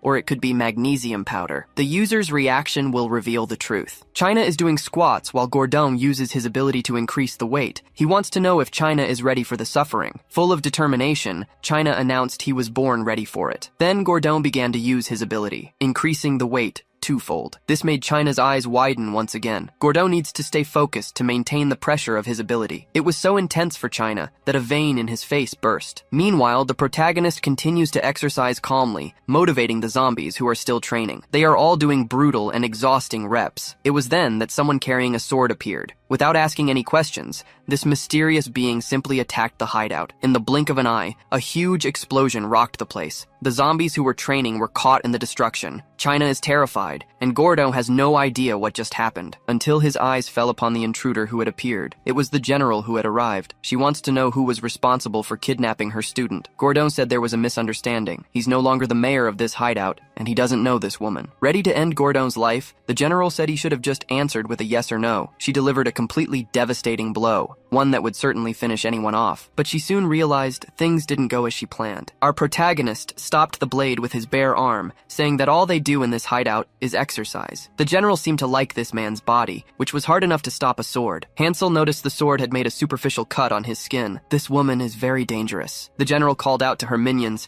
wanting to know if she was facing the one responsible for the kidnapping. From a distance, they confirmed the information. They also spoke to China, telling him they were there to rescue him. With tears in their eyes, the bear and the twink couldn't hide how much they missed him. The general apologized for interrupting their training, but said that it's very wrong to steal someone else's student. Our protagonist started talking to China. He hadn't imagined the boy already had another trainer. If he had known, things might have been different. Now China is stammering to tell the truth. He started to tell the story from the beginning, but he was quickly interrupted by our protagonist, who said that bodybuilding is much better than playing with swords. China can be honest about it. He no longer needs to hide what he feels. The boy remained quite silent, and apologizing to the general, he admitted that he really likes bodybuilding, much more than playing with swords. Apologizing for making her come all this way just to find him, because now he has found a new master for his path. The general realized there was nothing she could do about it. She simply began to draw her sword once more, because now she would have to take her student back by force. Using her secret techniques, she tried to attack the protagonist again, but our boy had gone through long recovery sessions. His muscles were completely fired up. Striking a side chest pose, he managed to defend against the sword's attack. The general said her pride was wounded. All she managed to do was leave a small scratch on the boy's skin. She asked if it was China's desire to build a body like that, and the young man said yes. Knowing this, she suggested a competition. Both masters would duel, and the winner would take the student. This would also determine which martial art is superior. The protagonist said that bodybuilding has nothing to do with martial arts. It's just a technique to build one's body. But the general knows he was responsible for annihilating the hell chicken. The protagonist said he only did it to get protein to survive. This made the general realize that exercise is useless in combat. This comment deeply offended the protagonist's pride. She realized her comment had been effective and asked what the point of having a muscular body was if he couldn't fight. It's the same as nothing, and his body is the same as trash. But this comment stirred something mysterious in the protagonist's heart. Driven by the will to prove his point, he would now show her the true potential of real exercise. All the zombies gathered to watch. They wanted to know who was stronger. Given the size difference, the answer was a bit obvious. The general is practically a dwarf. But China said they shouldn't judge a person by their height. That woman is one of the 10 most powerful people on the entire continent. Our boy is using his hawk eyes, realizing his enemy is a sword master. He also managed to identify her weight and body fat percentage. It's just bizarre that she could injure his body despite being so small. That should be completely impossible. Curious, the general wants to know what the protagonist is teaching those people. She's confident in her own swordsmanship. She launches several strikes at our boy. He managed to defend against all of them, but he realized the impact is truly absurd. The general cuts her enemies using ki energy, and now she's going to teach the protagonist a few things through pain and suffering. Our boy tries to defend against all those slashes. The general keeps calling our guy an alien, even though he looks human, and asks if he knows why she does that. Our protagonist completely ignores her. Dodging his blow, she revealed that the color of the mana surrounding the protagonist's body is red. After that, she did acrobatics in mid-air. Ready to attack him, she explains that the closer one is to demonic descent, the redder their mana color is. And based on the way he fights, there's no technique that can change a person's body shape. The protagonist dodged that brutal blow using the strength of his legs, also performing some flips to get away. The protagonist said that the greater the effort in exercise, the more the body changes. These people lack even the most basic common sense. But the general believes this is only possible for aliens like him. Humans can only use mana the way she does. And now she will use a completely brutal combination of swords against the protagonist. Several energy blades were aimed at his body. This is how the humans of this land compensate for their lack of strength. A great clash of energies had occurred. The protagonist seems to have felt those blows. No matter how hard he tries, there's no way he can defeat a martial artist like her with his current techniques. Fallen on the ground, the protagonist asked if her opponents are all stagnant, but she didn't understand. Hansel wants to know what happened to her adversaries the next day, how much stronger they became right after. The general said that's not a relevant topic. There's no way her enemies could survive after fighting her. Finally, our protagonist managed to gather all his power, showing her a huge double bicep flex. As if he were a decorated Mr. Olympia, he simply defended against all those blows with his body's posture. The people who train with him at the gym can defeat their enemies the very next day, after a day of rest. Now he will show the general his 10-rep technique, making his body extremely brutal. After absurdly increasing his size, it's time for the protagonist to teach the general something. China is watching the combat intently, and one of his old friends went over to talk to him. It's those two bottoms, who seem to have a lot to say to him. The twink started to apologize, thinking it would be hard to contact him again, so he decided to talk to the general. And now he imagines China will hate them even more because they acted like two idiots. But our mentally challenged boy can't understand why he would hate his friends. They believe China only abandoned them because he was under too much pressure. So China told them he decided to stay in that place because he wanted to learn from the protagonist. When it's all over, he'll return to the city. These words filled the bottom's hearts with joy, and they want to know what martial art he's going to learn in this desolate place. Not even China can explain to them what he's been learning. So he decided to ask the big guy for help, but the big guy can't find the right words either. Trying to find an explanation, China asked if his friends remember the first lessons they had with the general. The twink said they were supposed to focus on their lower body. So China began to explain the exercise they're going to do now. They're going to work their thighs with something called a squat. Hansel said it's crucial to learn the correct posture first to avoid injuries. The big guy started to worry about the weight China was putting on the bar. It could be dangerous for beginners, but China assured them he would help his friends. While they train happily, the protagonist is engaged in a fierce battle against the general. Unexpectedly, the woman manages to resist our boy's strength, but that only happened because he started going easy on her, and she noticed, getting irritated. But our boy said he's only doing it to gather his strength. In the middle of the battle, she started hearing strange groans. They belonged to her other students. Immediately, the general decided to see what was happening. She was shocked to see those shirtless men gathered and exercising. Visibly disturbed, and with her mind full of impure thoughts, she wants to know what this forbidden training is. Our protagonist said they're repetitive squats, part of the basics. Full of mysterious interests, the general said she'll add these exercises to her training program. Returning to his normal size, the protagonist asked if she was sure about that. He wants to know what she saw in their exercise that made her change her mind. The general, full of conviction, said she could observe the joy and satisfaction of those sweaty men. Finally, she and the protagonist reached an agreement, united by physical exercise. Examining the general more closely, our dear protagonist found something. He noticed that her forearm muscles are highly conditioned, and he grew curious about how she must have achieved that. The protagonist can hardly contain his excitement, considering the possibility of learning something new. Actually, it's nothing special, as she has to swing her sword every day. Faced with the protagonist's curiosity, she wants to ask the questions now. The general wants to know if it's okay for Hansel to teach them his training method, which seems very advanced. But our boy assured her that the more people training, the better the result, so it's all right. Still, the general didn't understand his words, failing to grasp the advantage in his argument. The protagonist explained that this way, there would be gyms everywhere. Not to mention, by studying different methods, their collective knowledge would be enriched. And one of his wishes is for the culture of health to spread throughout the continent. After hearing all that optimistic planning, the general said Hansel is a much funnier person than she imagined. Because of that, she promised to do him a favor when needed, a promise the protagonist greatly appreciated. During the first night of their journey, it was time for their meal around a campfire. China decided to approach our boy, as he has a few things to say. He tells the protagonist that he probably doesn't know this, but the country where China grew up is extremely discriminatory. It starts with different kinds of humans and extends to their magical abilities. Anything is a reason for discrimination. Now that they're heading towards civilization, he's afraid the protagonist and his jacked-up zombies might get hurt. Hansel acknowledges that this is indeed a challenging problem. At this, China felt a certain relief, suggesting they consider the visit another time so they could plan better. He was immediately ignored as the protagonist went over to the horse feed. Since he didn't like the dinner offered there, the protagonist went to find the nutrients he needed. His lips began to tighten. He really liked the crunchy texture. Without a doubt, this is the main ingredient of oats, which he can make porridge with. Our boy looks at the grain with great love. Only the horses are eating clean carbs like this. That's a very serious problem. Some soldiers are thinking our protagonist is a savage for eating animal food. The others said there's no salvation for monsters, who will always have inferior habits. Popping into the discussion out of nowhere, the big guy said that if a monster heard that, it would be saddened. In fact, the big guy had tasted the meal offered to those men, which surprised him greatly. He showed a small bowl to the onlookers. Enchanted by the food inside,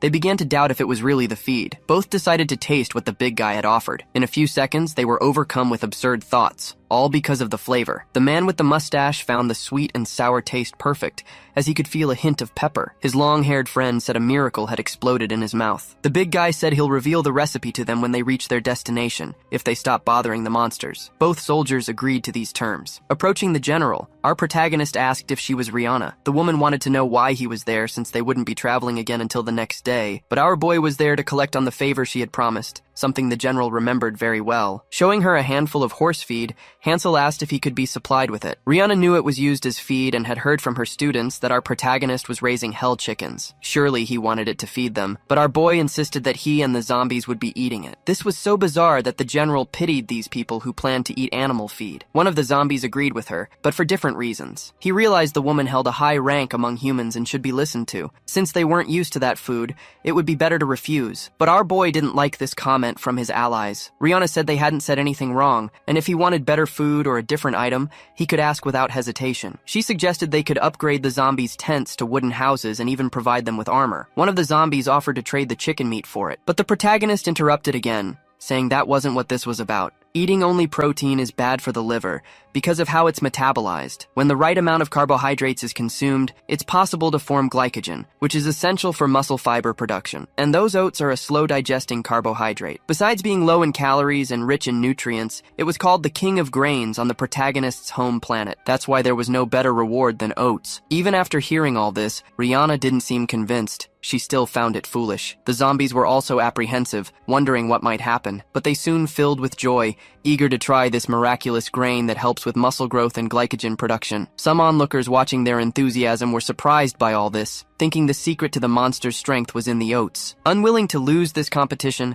the soldiers declared they would eat it too. The two bottoms also became curious, as their former top was calmly eating the horse feed. The zombies were devouring the grains, followed by the soldiers. The only ones not eating now were the horses, as even the general's students decided to try it. Everyone immediately spat out what they had eaten, as the taste was awful. This raised a lot of questions among everyone. The twink told China to spit out the grains as they were definitely not good, but the boy decided to give it another chance, continuing to chew patiently. He said they had a slightly tough texture, but it became very tasty in the end. The protagonist realized that China also had a talent for eating. He would soon become very strong. Behind him, Rihanna remained very confused. She didn't understand what the protagonist had said, but he seemed satisfied with his request. She assured him she would produce the necessary amount to satisfy him. Hearing this, Hansel couldn't hide his joy, saying the general was the best. But judging by the state of those who had tried the raw oats, it was still a risky move. The next day, the general's caravan reached the castle and was received by the soldiers. As she cleared the way, our protagonist also drew closer. Finally, he entered the walls. China told him to remember what he had heard about humans and their prejudice. Soon, they were being watched. All those people seemed to be constantly judging them, because this was a highly discriminatory country. Gradually, the zombies began to realize what was happening. Everyone was staring at them as they advanced into the city. Then our protagonist decided to touch one of them on the shoulder, telling them they should keep their posture. The zombie glanced discreetly to the side. Our protagonist said they were being watched for one simple reason. They had really cool bodies. The zombies didn't seem to believe it, still looking a bit skeptical. But China was sure that wasn't the real reason. That's when one of the zombies started to take a deep breath. Unanimously, they all began to strike poses to show off the muscles they had built. The populace, which had been watching curiously, now looked on with great embarrassment. If they were thinking other things, they lost those thoughts, contemplating the utter strangeness of it all. As they posed intensely, some people in the crowd began to lean towards liking these monsters. Inside the castle, the count asked if the protagonist was going to teach that woman how to train, and if that would be the payment for the herd. Our boy said he had asked for seeds. That's what they would be consuming. Because of this answer, the count began to think the protagonist was uneducated. He said he had granted a special request from the general to bring the monsters to the castle. If it weren't for that, he would never have allowed the protagonist to enter the place under any circumstances. Bowing before him, the general thanked the Lord for his kindness, but she was interrupted by a shout from the count, who was about to make his point. Ordering our protagonist not to cause trouble, he was to teach the soldiers how to exercise and then leave immediately. Our boy agreed, adding that if the count wanted to learn how to train too, he could be his personal trainer. This proposal was apparently well received by the old man, but as they left his room, he started calling the protagonist reckless. Right after that, he sat on his throne. Given the general's popularity, he considered public opinion, which could affect him. With a malicious smile on his face, he saw a great opportunity in all this. He immediately ordered his servants to summon the Tutula mercenaries. He believed the general's request would reveal the creature's true nature, making her regret what she had done. On the soldiers' training ground, several men were exercising. Then someone told them to stop everything, because that day they would have a special training session. The person in charge would be our protagonist, the Lord of the Zombies, who had been brought there by the general herself. The soldiers were confused. They didn't want to learn from a monster and didn't know how he had become an instructor. Maintaining his speech, their trainer said that orders must be followed,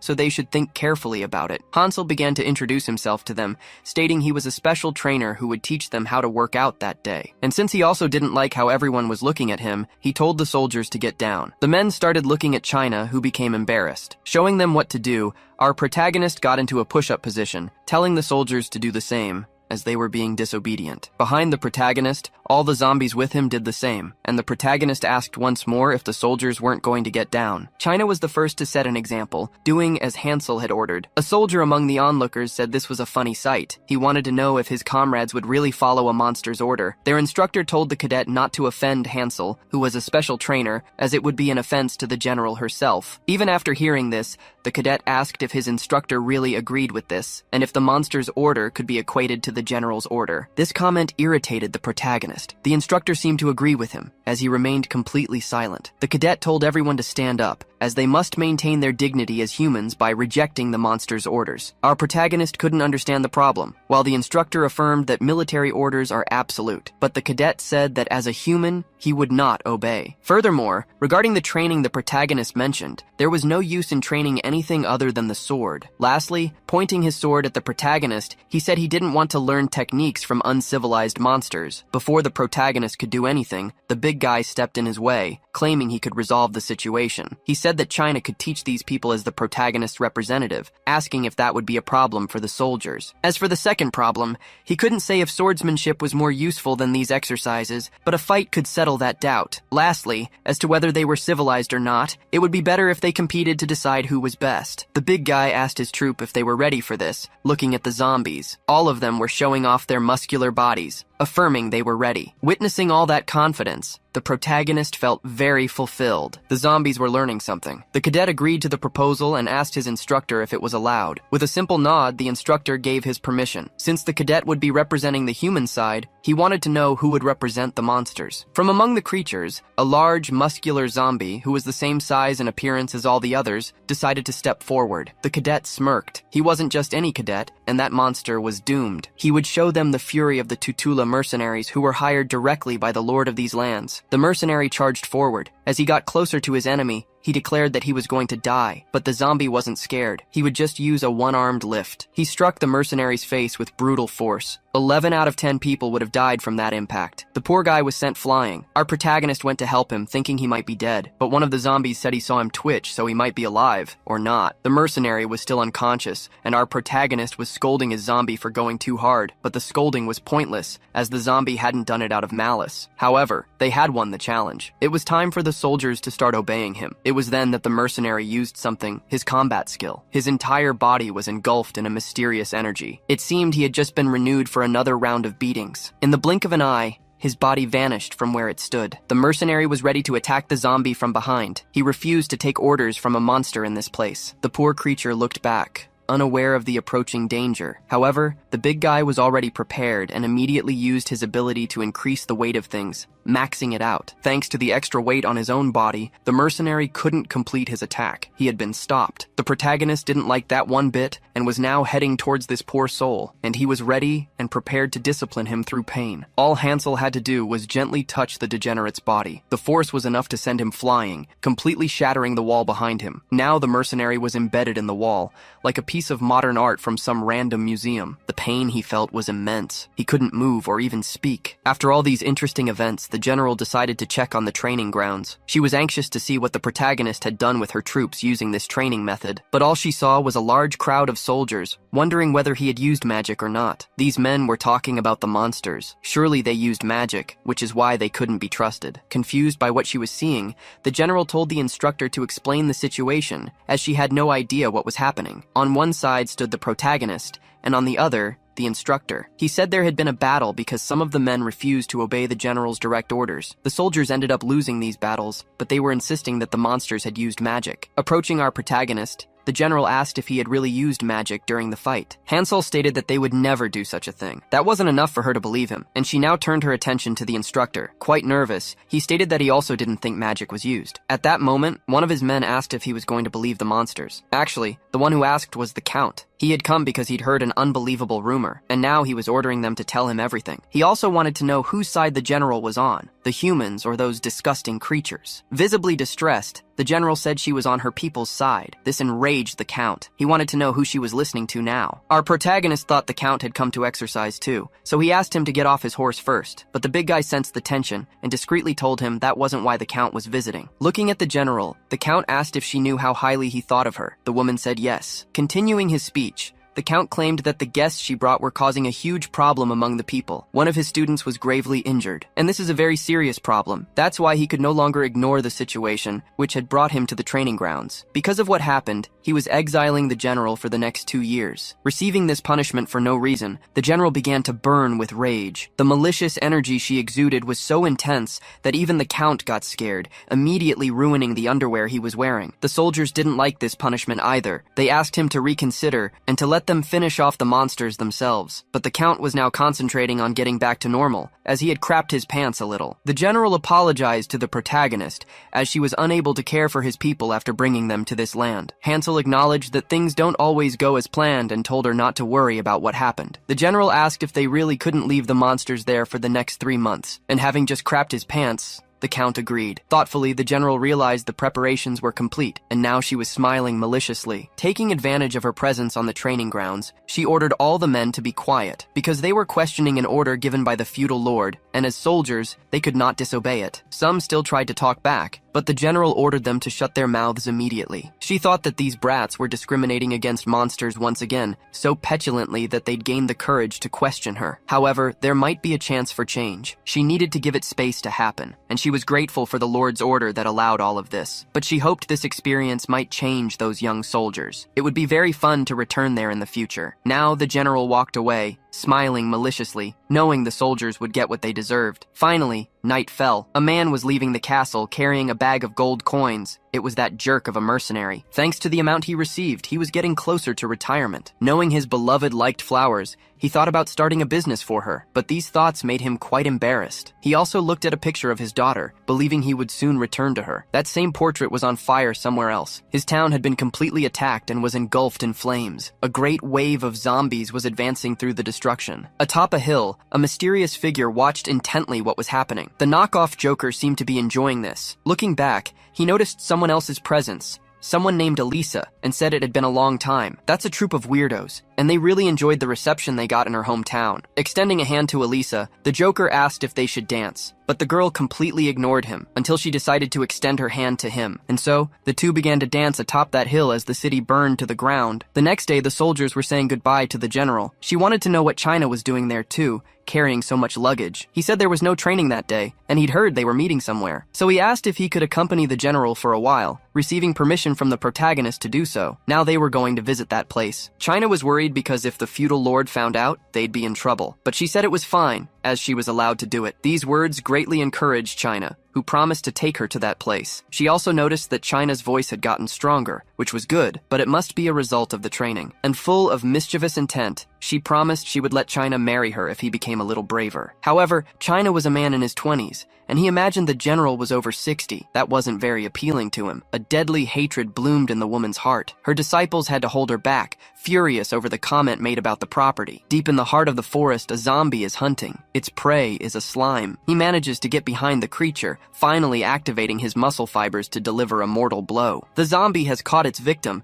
and is now applying intense isometric force, but it seems he's just doing an exercise. His companion asked if he hadn't hurt his arm recently, warning that this kind of strain could be dangerous. Nothing bad happened. Now they need to return to the protagonist, who promised to teach them a new exercise. The one who found the zombies in the forest was the general. She asked why they were carrying those slimes, but the creatures were surprised to see the humans. They knew China would be returning to the training camp after escorting that woman. China told them it was finally happening, and the general was left bewildered, as her question still hadn't been answered. The zombie explained they needed slimes. It was a request from Hansel, which is why they went to capture the creatures. This piqued the general's curiosity. She knows these monsters can't even be used as ingredients. They're completely useless. So, the zombie asked her to come with them, saying it would be better to witness it with her own eyes. This made the general ask if Hansel hadn't told them anything, but the zombie said that wasn't the case. China interrupted the general to say that those creatures aren't very good at explaining things. Looking at the two friendly little creatures, she decided to go with them. After following the path, they finally met up with Hansel. Our boy wasn't expecting China to be there, let alone the general. The woman said she stopped by to say goodbye before starting her journey, and was also curious about what they were doing. Pointing to the pile of slimes, she asked what they planned to do with them. Hansel had observed the students at the training camp, noticing that bodybuilding and weightlifting weren't efficient for them. In this situation,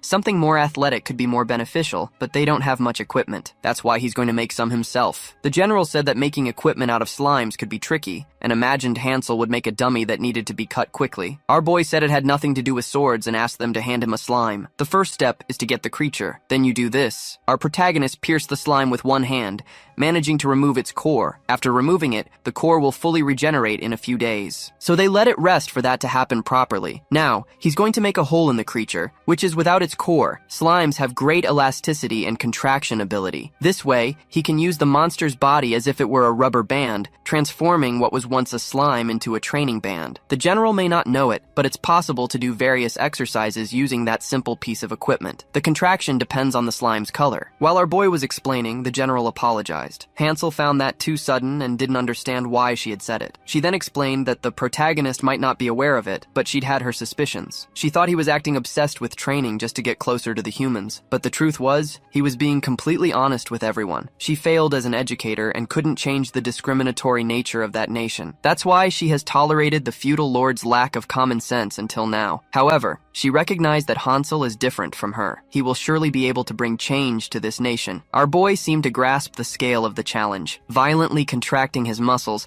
he said that changes were his specialty, but the general said she wasn't talking about that kind of change. So our boy called his zombies to show off their muscles too, since he can make a group change. But the general said that actually, she was talking about that kind of change. Then she threw her cape into the air, revealing she was accompanied by several students. They don't seem to be jerks. and they are interested in the knowledge the protagonist possesses. Although they're eager, some don't want to do weird things, like lying on the ground for no reason. The general wants to know if she could leave her kids in Hansel's care. Our protagonist was very surprised to see so many people, but he began to clench his fist, full of determination, stating that she could always count on him when needed. Meanwhile, somewhere else, horses are riding through the forest. The feudal lord is leading his men, and they have stopped marching. They had already reached the destroyed city and are investigating what happened. The enemies are zombies, and the worst part is that if you get bitten, you turn into a zombie too. The feudal lord told his men to be very cautious. Then he took his sword in hand, summoning his men and telling them they must advance into battle. As they approach the city, danger also draws nearer to them all, unaware they are being watched by that troop of weirdos. The Joker asked one of his companions to wait. If they get involved in the battle now, the general might show up too, but the dog keeps barking excitedly. Annoyed, the Joker punished the creature, telling it they wouldn't join the battle right now. Even after being punished, the dog remains loyal. The Joker told him to wait a little longer, that they would soon join in too. These zombies are just the beginning of it all. Meanwhile, at the training camp, humans and zombies are together. The protagonist explained that there's a limit to the resistance that can be used in a single day, which is why they train the necessary muscles. The instructor asked if everyone heard those orders, as it was time to use the equipment made by the protagonist to prepare for the bench press. However, our protagonist said they wouldn't be doing weightlifting that day. Our boy was thinking of doing CrossFit, but the instructor has no idea what that could be. It's a highly functional training method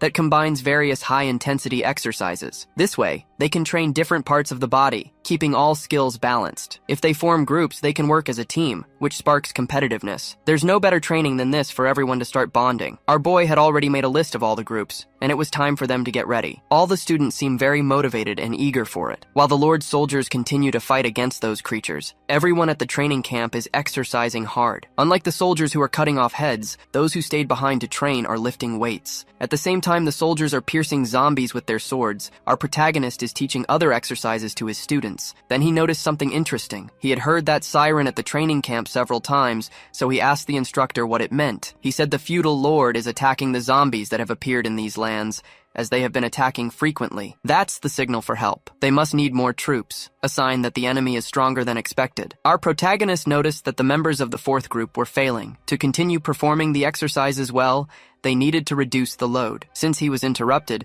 the instructor thinks the protagonist doesn't care about the battle. Back on the field, the feudal lord is congratulating his soldiers. According to the scouts' investigation, they discovered that the enemy's base is at the end of that path. Now they will eradicate them all to bring peace to this country once more. The soldiers shout in one voice, excited by their recent victory and the direction of the battle. Then the feudal lord called them all once more. The time had come to advance against the enemy. The soldiers charged toward the zombies, ready to bring much destruction. Once again, a fierce battle began. The feudal lord's advisor is worried. This time, they have advanced too deep into the forest and it could be dangerous. But the feudal lord believes the zombies aren't intelligent and have no combat tactics. All they need is enough manpower to keep pressing forward. Believing his strategy is working, he pointed to the front line, which continues to advance. The feudal lord motivates his men once more, telling them not to stop attacking. They must keep pushing through the forest until not a single enemy is left. The Joker is watching everything, and he finds it all very interesting. Deep in the forest, he found himself surrounded by soldiers, but as soon as he snapped his fingers,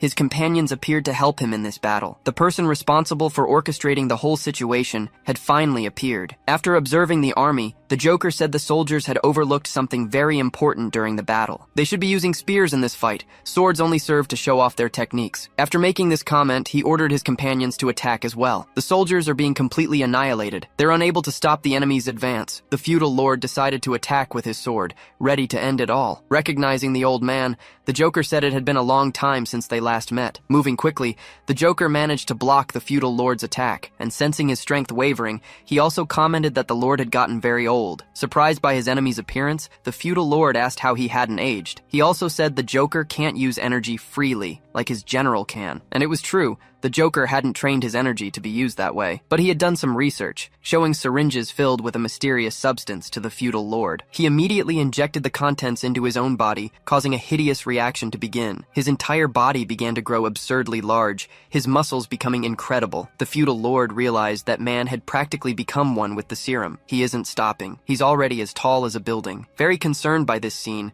the feudal lord realized the Joker had experimented on humans, and from the look on his face, the Joker wasn't wasn't the type to care much about it. Getting no response, the feudal lord believes the Joker's mind is on another plane. He needs to think of a strategy quickly, before he's distracted by the other enemies. The feudal lord must end the Joker's life immediately. So he began to use his combat skills. Gathering all his energy, he launched a fierce attack, determined to end the fight. But as he approached his enemy, he was caught off guard by a hand nearly 6 feet wide. The Joker managed to hit the feudal lord with great force, crushing the old man in the process. Fallen and wounded, the feudal lord is trying to figure out how the Joker's strength increased so much. But he might not have time to think about it, as the Joker moves in to strike again. The old man barely managed to dodge the blow. However, he realized that if he had been hit, he would no longer be alive. In just a few seconds, the Joker closed in on him again. The old man needs to defend himself with his sword. If he could predict the attack pattern, he might have a chance. So he decided to use his combat skill once more, but it wasn't to attack. He had to do it to defend himself. The feudal lord's sword is trembling violently. His enemy is far more powerful than he is, and due to the force of the blow,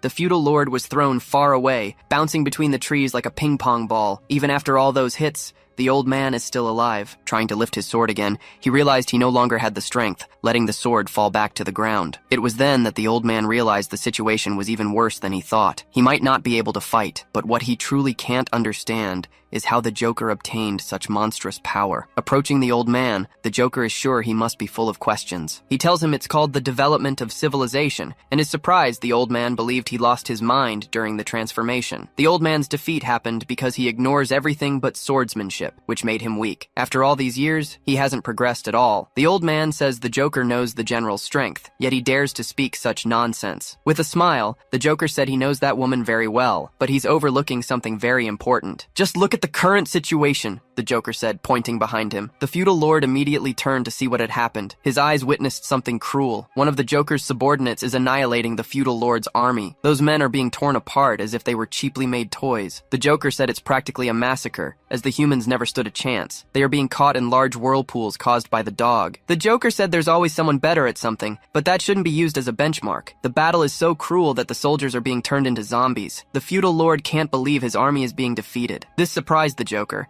as the old man refuses to believe his own reality. His patience for dialogue having run out, he prepared to end the old man's life. But something happened in the darkness of the night. A secret sword technique. It struck one of the Joker's hands with precision. It's the feudal lord's advisor who has decided to appear. He told the old man to run, that he would handle the situation to buy some time. But the advisor was soon surprised by something. The feudal lord had already started to flee. He didn't even wait to hear the advisor's words. Not even the Joker expected the feudal lord to be such a coward. That was the last straw for him. It's getting hard to contain the feeling growing in his chest, until finally laughter starts to erupt from his mouth. In the end, the old man had never changed. He only cares about his own survival, and no one else's. Knowing the situation was desperate, the advisor gave an order to all the soldiers. They needed to retreat now. This is a lost battle, and they need to run as if their lives depend on it. They should follow the feudal lord to have a chance at a future. While he was still speaking, the advisor realized he was about to be attacked. One of the Joker's hands crushed him completely, leaving the poor man's sword in pieces. The army's survivors are fleeing. The low-intellect zombie asked the Joker if he should pursue them. Returning to his original form, the Joker said that wasn't necessary, because they already know where the enemies are retreating to. Trusting in the old man's foolishness,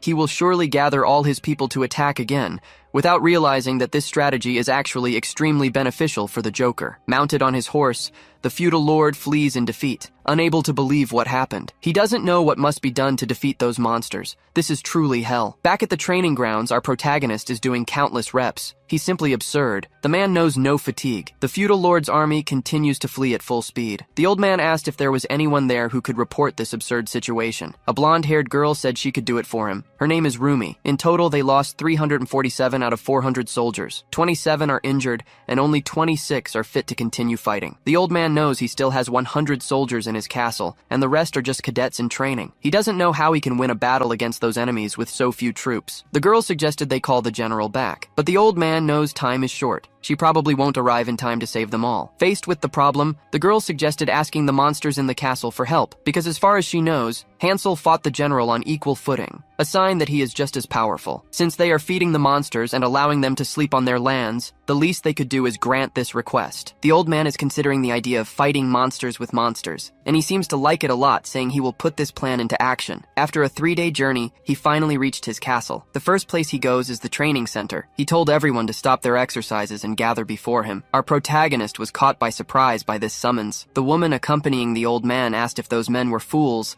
telling them to do as they were ordered. Our protagonist and his zombies are approaching the old man. Interested in the protagonist, the feudal lord asked if his name was Hansel. Our boy confirms and asks if the feudal lord came to start his training too. But the old man said he was there to give an order to those monsters. It's time for these inferior beings to pay their debts for eating and sleeping on this land. From now on, they are tasked with defeating the enemies, the zombies approaching the castle. The protagonist's people were a little apprehensive about this. The big guy is just as worried. After saying that, the feudal lord asks if he was understood, since the expression on the zombies' faces is quite foolish. He also said he's giving these inferior creatures a chance to die with some dignity and honor. He even said he would grant our protagonist citizenship if he did it. It's time to show the effectiveness of the exercises they've been practicing in this place. Our protagonist immediately gave his people an order, and it's called double biceps. The zombies begin to inhale deeply, gathering all the air they can, showing the feudal lord the quality of their well-built bodies. But watching up close, the old man has no idea what the monsters are doing. The protagonist said they built their bodies through physical exercise, and this is how they show off what they've built after working out. Quite annoyed, the old man said it was no time for jokes and told them to follow his orders. But the protagonist became furious,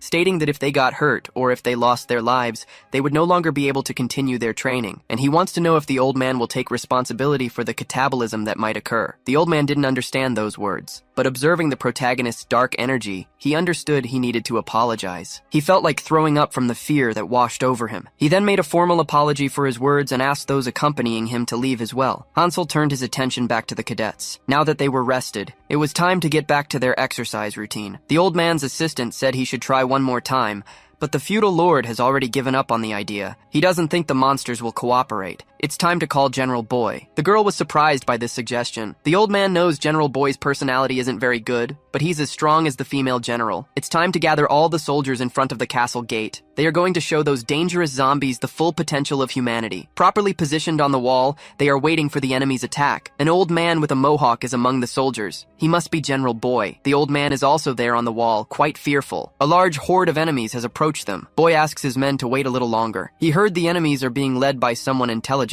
Given the circumstances, he'd like to know if anyone is willing to talk before the battle. From among all those zombies, Karinga began to approach the wall. He does so accompanied by his allies and that strange woman. The old man immediately recognized her. That woman's name is Elisa. Karinga said it's not good to approach like this, and he wants to know what the humans want to talk about. Boy knows the enemy has the larger army, but inside is a trained army. Breaking through those walls won't be an easy task. So he suggested that a representative from each army should fight, and through a duel, they would decide the winner. Karinga really liked this proposal and decided to accept it immediately. Brimming with confidence, Boy loved hearing those words because he enjoys violence. Leaping off the wall, Boy believes he will bring terror to his enemy. He is eager to see which brave soul will face him. That mentally challenged zombie seems to have been chosen for the task. He advances towards Boy, trying to say something, but he chose to scream instead, as it's much easier than forming a complete sentence. With his sword in hand, Boy said his enemy has a formidable size. It's time to find out if he's also skilled in combat. Boy is the first to advance, ready to cut into his enemy's flesh, but the zombie with mental limitations is very strong. He managed to block the general's blow using only his strength. Boy realized that this enemy is quite tough, but that's not enough. Taking advantage of their proximity, he began to strike the zombie with all his might. The creature continues to protect itself, taking no damage. Then, it spat something at the general. Boy managed to dodge the disgusting thing. He realized it was acid and was glad to have dodged it before being hit. Knowing his enemy is very resilient, he asked how his body was made, as it's not common for the undead to be so strong. But the mentally challenged zombie is unable to give a coherent answer, so he started moving very fast. Boy thought his enemy was fleeing as he started to create distance. But the general won't allow that to happen. This duel will only end when one of them is no longer alive. Now, Boy is about to get his hands on the enemy who had fled. But all of this is following the plan of the intellectually limited zombie. Boy began to find the way things were happening strange. The old man told the general to be cautious. Someone had thrown a piece of bone in his direction. Fortunately, the general managed to use his sword to block the attack. And now he wants to know who dares to disturb such a sacred duel. The one responsible is a dog, which now starts barking to distract the general. Unexpectedly, Boy was hit in the back by a blow from Karinga. After using his steroids, he mocked the not-so-sacred duel.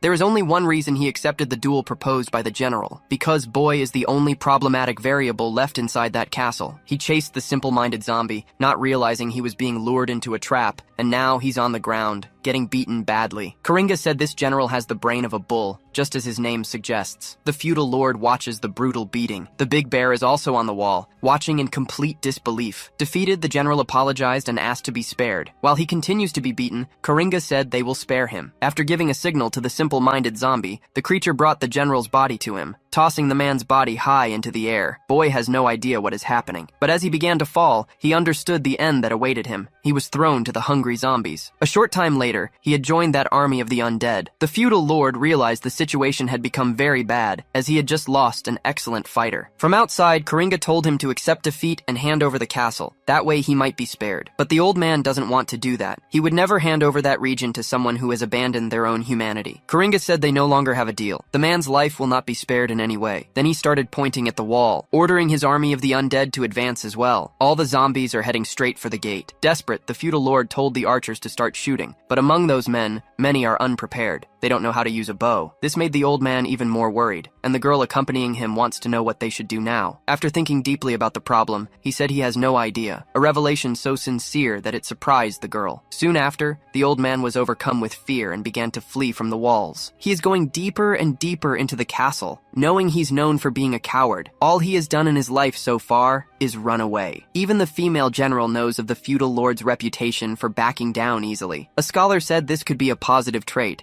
as he prioritizes survival at all costs. In the middle of the flashback, he remembered when an important woman in his life was taken prisoner. In all these situations, he just kept running, realizing that bearing the burden of responsibility is very difficult. However, this escape was planned. He is heading straight for the training grounds. After passing through the gates, the old man begged to be saved. He apologized for looking down on those monsters and for being an ass. Even if he were to be killed, he is begging for the lives of the innocent people to be saved. And now he's begging for the protagonist and his people to do something. After hearing that plea, Hansel asked if the old man wishes to exercise. Standing up, the old man became even more confused. While stretching his own arms, Hansel said he doesn't need his life. But the personal training fee he's going to charge this man just went way up. The instructor, along with the humans, said he wants to join this battle too. But our boy told the rookies to stay put. The zombies added that anyone who can't lift a total of 400 kilos on the big 3 lifts should stay out of this. That's what they said. And now they're giving the rookies an intimidating stare. After hearing that, the old man is sure these monsters are a bunch of idiots. Still,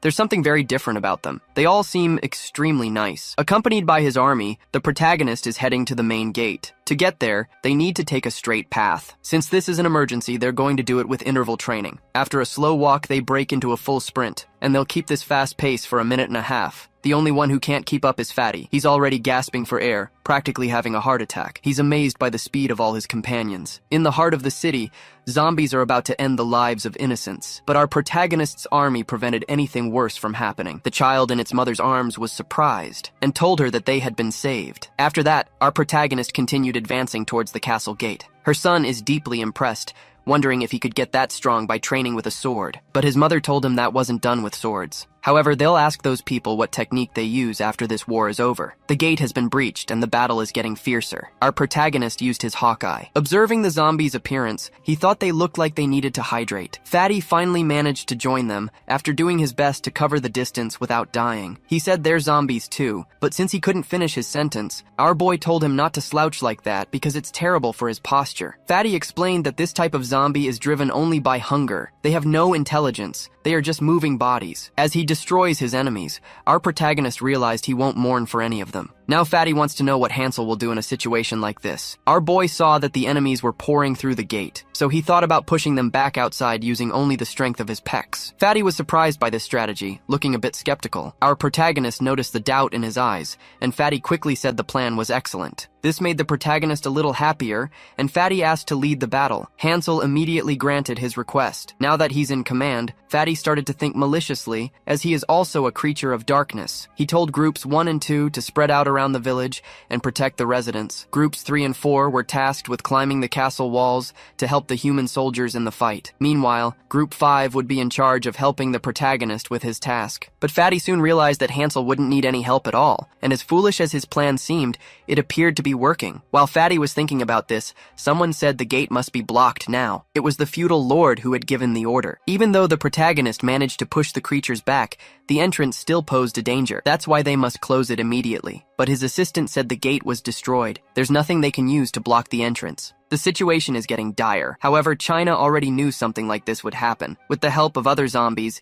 he managed to carry a huge iron dumbbell to the battlefield. The old man immediately recognized China. He knew him as the general's incompetent student. Seeing the size of that weight, the feudal lord's assistant wondered how they managed such a feat, and our protagonist was surprised. His subordinates continued to carry it. China is helping them all in this effort. But since the weight is so massive, the zombies are starting to get tired. It's too much for them. China tried to motivate his companions, saying it wasn't time to give up yet. The zombie knows his human companion is very optimistic and cares about them. But if they push themselves too hard to carry that weight, they could end up injured. And if that happened, they wouldn't be able to continue training. With no strength left to continue, the zombie simply gave up halfway. This left China quite emotional. Furthermore, the extra weight China now had to carry was proving to be intense. His strength was also draining, and his vision began to fade, until finally, everything came back into focus. He couldn't believe he was able to carry this weight. But someone else decided to help him. Using his ability, Fatty reduced the total weight of the dumbbell, and he told Group 5 to help China carry that weight to the gate, because it was time for them to block access to the city once again. China is making every possible effort to contribute to this task. Assisted by his fellow zombies, they are close to finally reaching the protagonist. Straining with all their might, they are getting closer. All this while, the protagonist waits patiently, but it seems that wait is too much for all of them. When they are almost at their limit, the long walk finally comes to an end. They manage to block the castle entrance using that huge weight. After exerting themselves like that, everyone is drenched in sweat. The zombie became so much of a Chad that the illustrator even gave him a nose. Our protagonist noticed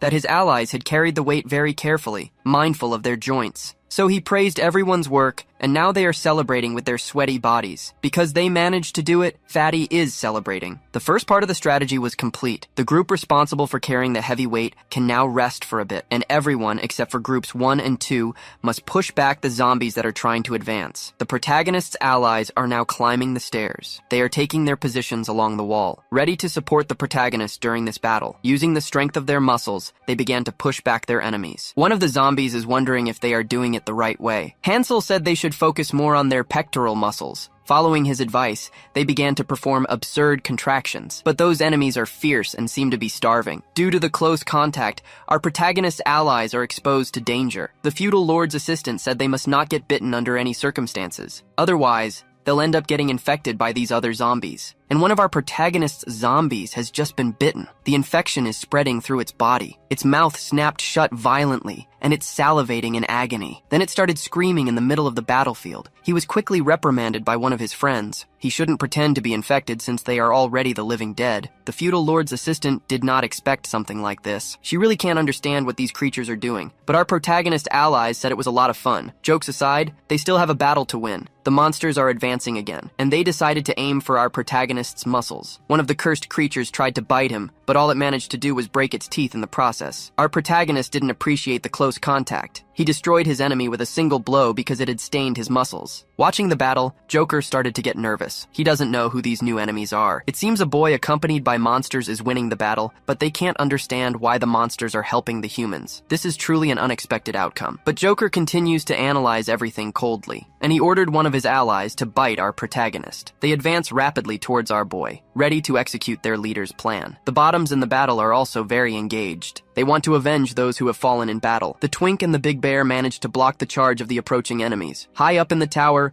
the feudal lord reappeared and asked his assistant to clear a path. Once at the window, he spoke directly to our protagonist. Pointing in Joker's direction, he said that he is the one responsible for all of this. But Hansel is too busy with the zombies. He can't see through the swarm of enemies. The feudal lord told him to just walk in a straight line, and he would eventually find an enemy with blue hair. Our protagonist recorded these words. Before leaving, he asked if his allies could keep holding back the creatures, and one of the zombies said yes. Now our boy's path is clear. Leading with his chest, he plows a path through those cursed creatures. Watching from above, the feudal lord was even more impressed. He was witnessing a miracle. The battlefield had been completely cleared by the protagonist. It was unbelievable. Growing more furious, Coringa realized the zombies were completely useless, and he wants to know if the other guy agrees. But so far, this character has refused to say a single word. Coringa didn't want to join the battle, but the protagonist's presence was an unexpected variable. So he started walking toward our boy, who, by now, seems to have found the blue-haired enemy. The two are staring each other down, ready for battle. Hansel noticed his enemy's body starting to grow much larger, and he's coming right at him to attack. But our protagonist isn't afraid of muscles built on juice. As soon as they met, they began to exchange powerful blows. Hansel and Coringa are both determined to end this fight. The force they're both exerting is immense, but given his size, our protagonist has the advantage. Impressed by this, Coringa asked why that monster was interfering with the humans. Our boy said he will protect his new bodybuilding disciples. Now he's applying even more force,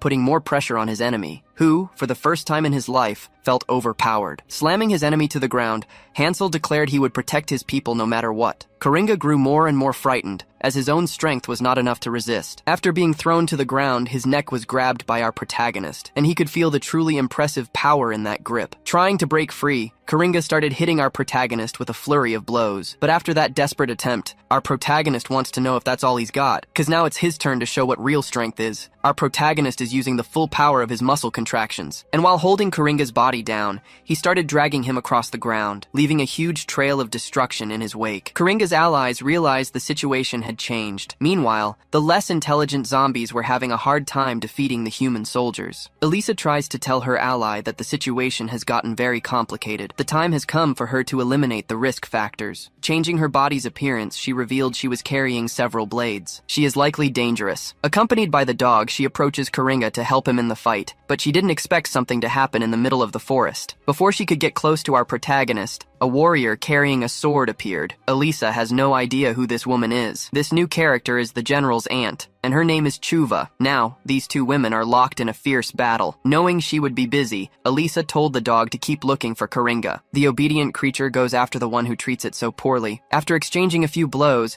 Chuva asked Elisa if she really thought she could get past her with that level of skill. Consumed by hatred, Elisa believes it's more than enough. Finally, she found an opening in the fight, and back at the castle, Gordo is using his skills again, telling everyone to keep pulling. With the help of the zombies, they are preparing a giant slingshot. The time has finally come to launch the boulder, its weight reduced thanks to Gordon's ability. But midway, things are about to change. The huge boulder is flying through the sky like a meteor, and now its weight has been increased tenfold. It's heading straight for the battlefield. It exploded in midair, its debris raining down on everything below. After that effective attack, Gordon told the zombies to keep gathering more rocks. He also told Team 1 to keep searching for any remaining zombies inside the village. Group 2 must continue to protect the gate and prepare to repair it. As for Teams 3 and 4, they must continue to repel the zombies trying to approach. The feudal lord observes all this. He knows the protagonist is powerful, but that Gordon leading everyone is exceptional, proving to be a great strategist. It's as if he's watching everything from a higher vantage point. The old man heard a lost legend from his grandfather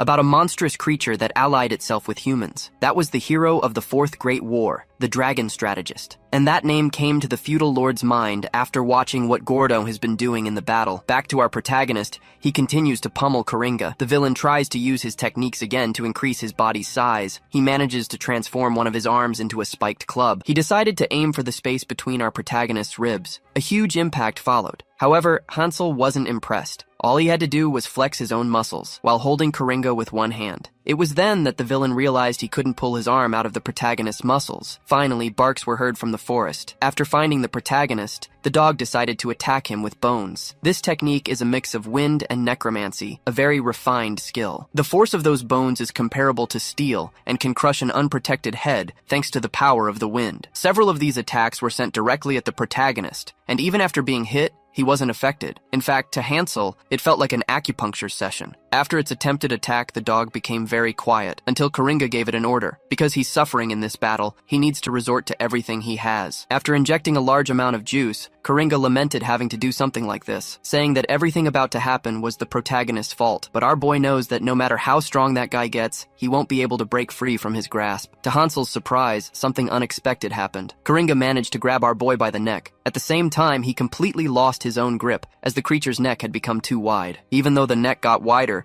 our protagonist tries to grab his enemy but can't get a hold. Not to mention the fact that Coringa is now trying to strike him, landing a punch right in our protagonist's gut. The force of the impact sent him flying. Even while in the air, Hansel doesn't seem to have taken any damage. Coringa is now chasing after him. Moving very quickly, he believes he has the advantage over our protagonist, believing he can't be seen by normal human eyes. But our boy is using his full muscular potential, controlling all his contractions. Our protagonist understands how muscle fibers work, and at that moment, Coringa said he wanted to save this revelation for a special occasion. Since Hansel interfered where he shouldn't have, he'll pay with his life. But our boy is using the full potential of his red muscle fibers, striking an ab pose. While he strikes poses to show off his muscles, he manages to block all of Coringa's attacks. There is still the hidden potential of the white muscle fibers. They don't have as much myoglobin for explosive power, but they have the advantage of not tiring quickly. Coringa realized he wasn't managing to damage his enemy, so he decided to change his attack strategy. Using even greater force, he strikes our protagonist in the back. The protagonist's strategy to win this battle is to be more resilient than his enemy,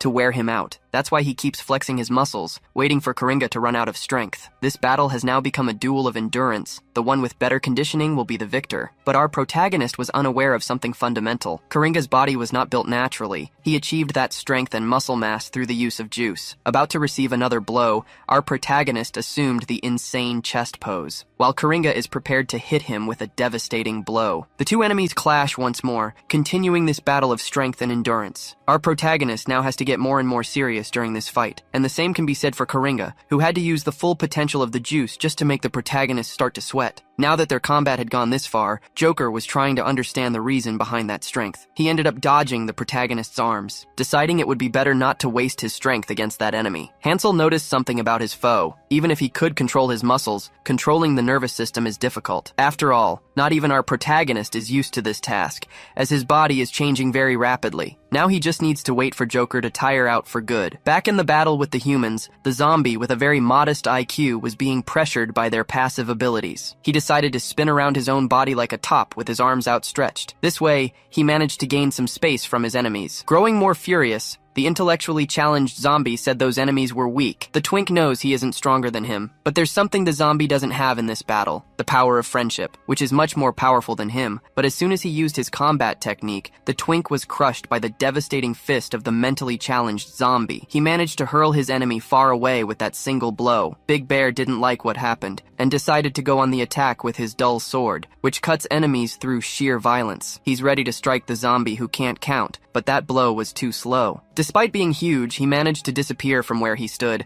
leaving only the twink's body behind. Big Bear's strike is already in motion. He won't be able to stop that sword, but by some miracle, he managed to prevent his friend from being annihilated in that way. Greatly relieved by what happened, he didn't notice that the zombie with non-existent intelligence was already behind him, ready to attack once more. Before he could look back to behold the great danger, something happened. Big Bear realized his enemy had vanished. Something had hit him at the last second. Our protagonist was the one who accidentally struck that creature. Ignoring what had happened, he returned to his own fight, leaving Big Bear completely speechless. Because not only had he been saved, but he had also just realized something even more interesting. His enemy was defeated with a single blow. Maybe he should join our protagonist's workout team. On the borders of that land, there is a very peaceful city by the sea. The messenger went there to contact the female general, and he is desperate to find her. She wants to know what's so urgent that it made the messenger enter her house uninvited. Since she was already very drunk and had been harboring lewd feelings for a long time, she suggested they do something very enjoyable. The messenger said it's no time for jokes. The situation is dire. The general said she needed to catch her breath first, and the messenger informed her that the castle was under attack by a group of zombies, and they need her strength immediately. Ignoring the urgency of the warning,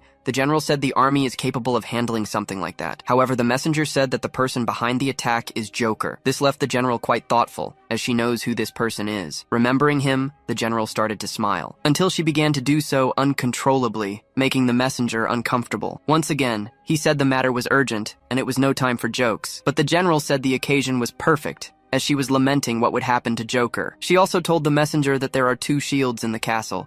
The first is a reliable ally named Hansel, and there is also the adorable niece. Folks, I have to make a correction now. This girl is the general's niece, not her aunt. And according to her, she will soon be #1 in this entire continent. Rain is completely focused on the battle, using her secret techniques to achieve victory against Elisa. That continent had already gone through a great war, and it seemed to have no end. In ancient times, exercises were condemned, and the elves ended up being persecuted, until a human doctor began to spread information about elven meditation and Ikos exercises. Thanks to this pattern of movement went beyond exercise, and is now being used as a battle technique by the elves. Rain grew up in the forest of this people, learning many things. She ended up completely mastering the elves' exercise routine, possessing great agility, even managing to stand on her enemy's blade. She achieved all this progress after 7 years of arduous training, to the point of developing her own techniques. Seeing that she's in the air, Elisa said she won't be able to dodge the blows just because of the distance. Approaching Rain, Elisa is ready to end the fight. However, Rain seems to be waiting for her approach. The two once again clash with their blades in midair. Elisa keeps pressing,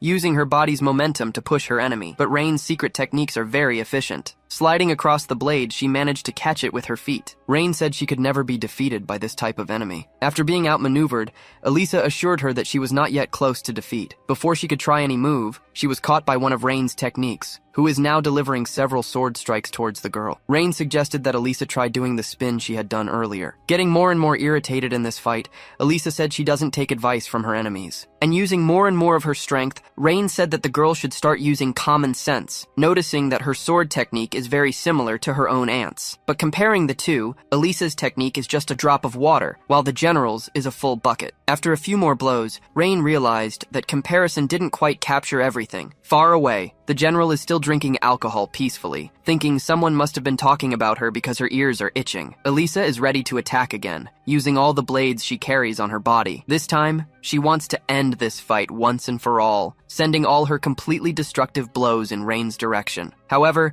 the girl used another of her skills, physical strengthening, managing to stop all the swords without much difficulty. She also noticed that her opponent's balance was being compromised. The time has come for Rain to end this fight. Using all her body's flexibility, she approaches menacingly, carrying her sword. Before the outcome of the fight was shown, we were taken back to the protagonist. After defending against the last attack, he's expecting Joker to be very exhausted. And indeed, the enemy knows that the gap between them is very large. While our boy doesn't understand why Joker doesn't get tired, the villain can't understand why he can't cause any damage. Even so, he keeps attacking, trying to understand the secret behind that body. Furious, Joker decided to ask why our protagonist hadn't fallen defeated yet. But upon hearing that, the protagonist said he should have been the one to say something like that. Joker revealed that he developed that drug to win a battle against the general. This is a power so great it can rival ancient dragons. Even hearing this, Hansel said that Joker needs to train a lot more. Blocking this last blow, Joker uses the power of the juice to make his muscles grow once more. But that wasn't intentional. It's the side effect of excessive drug use. Moving away from our protagonist, he realized he needed to use the neutralizer immediately, or he could have serious problems. Our protagonist wants to know what kind of body-altering drugs his enemy is using, because in a matter of seconds, Joker changed form completely. It looks like he's melting entirely. Feeling a sudden sickness, he started vomiting a lot, a disgusting green liquid. Our protagonist imagines it's a nutritional imbalance,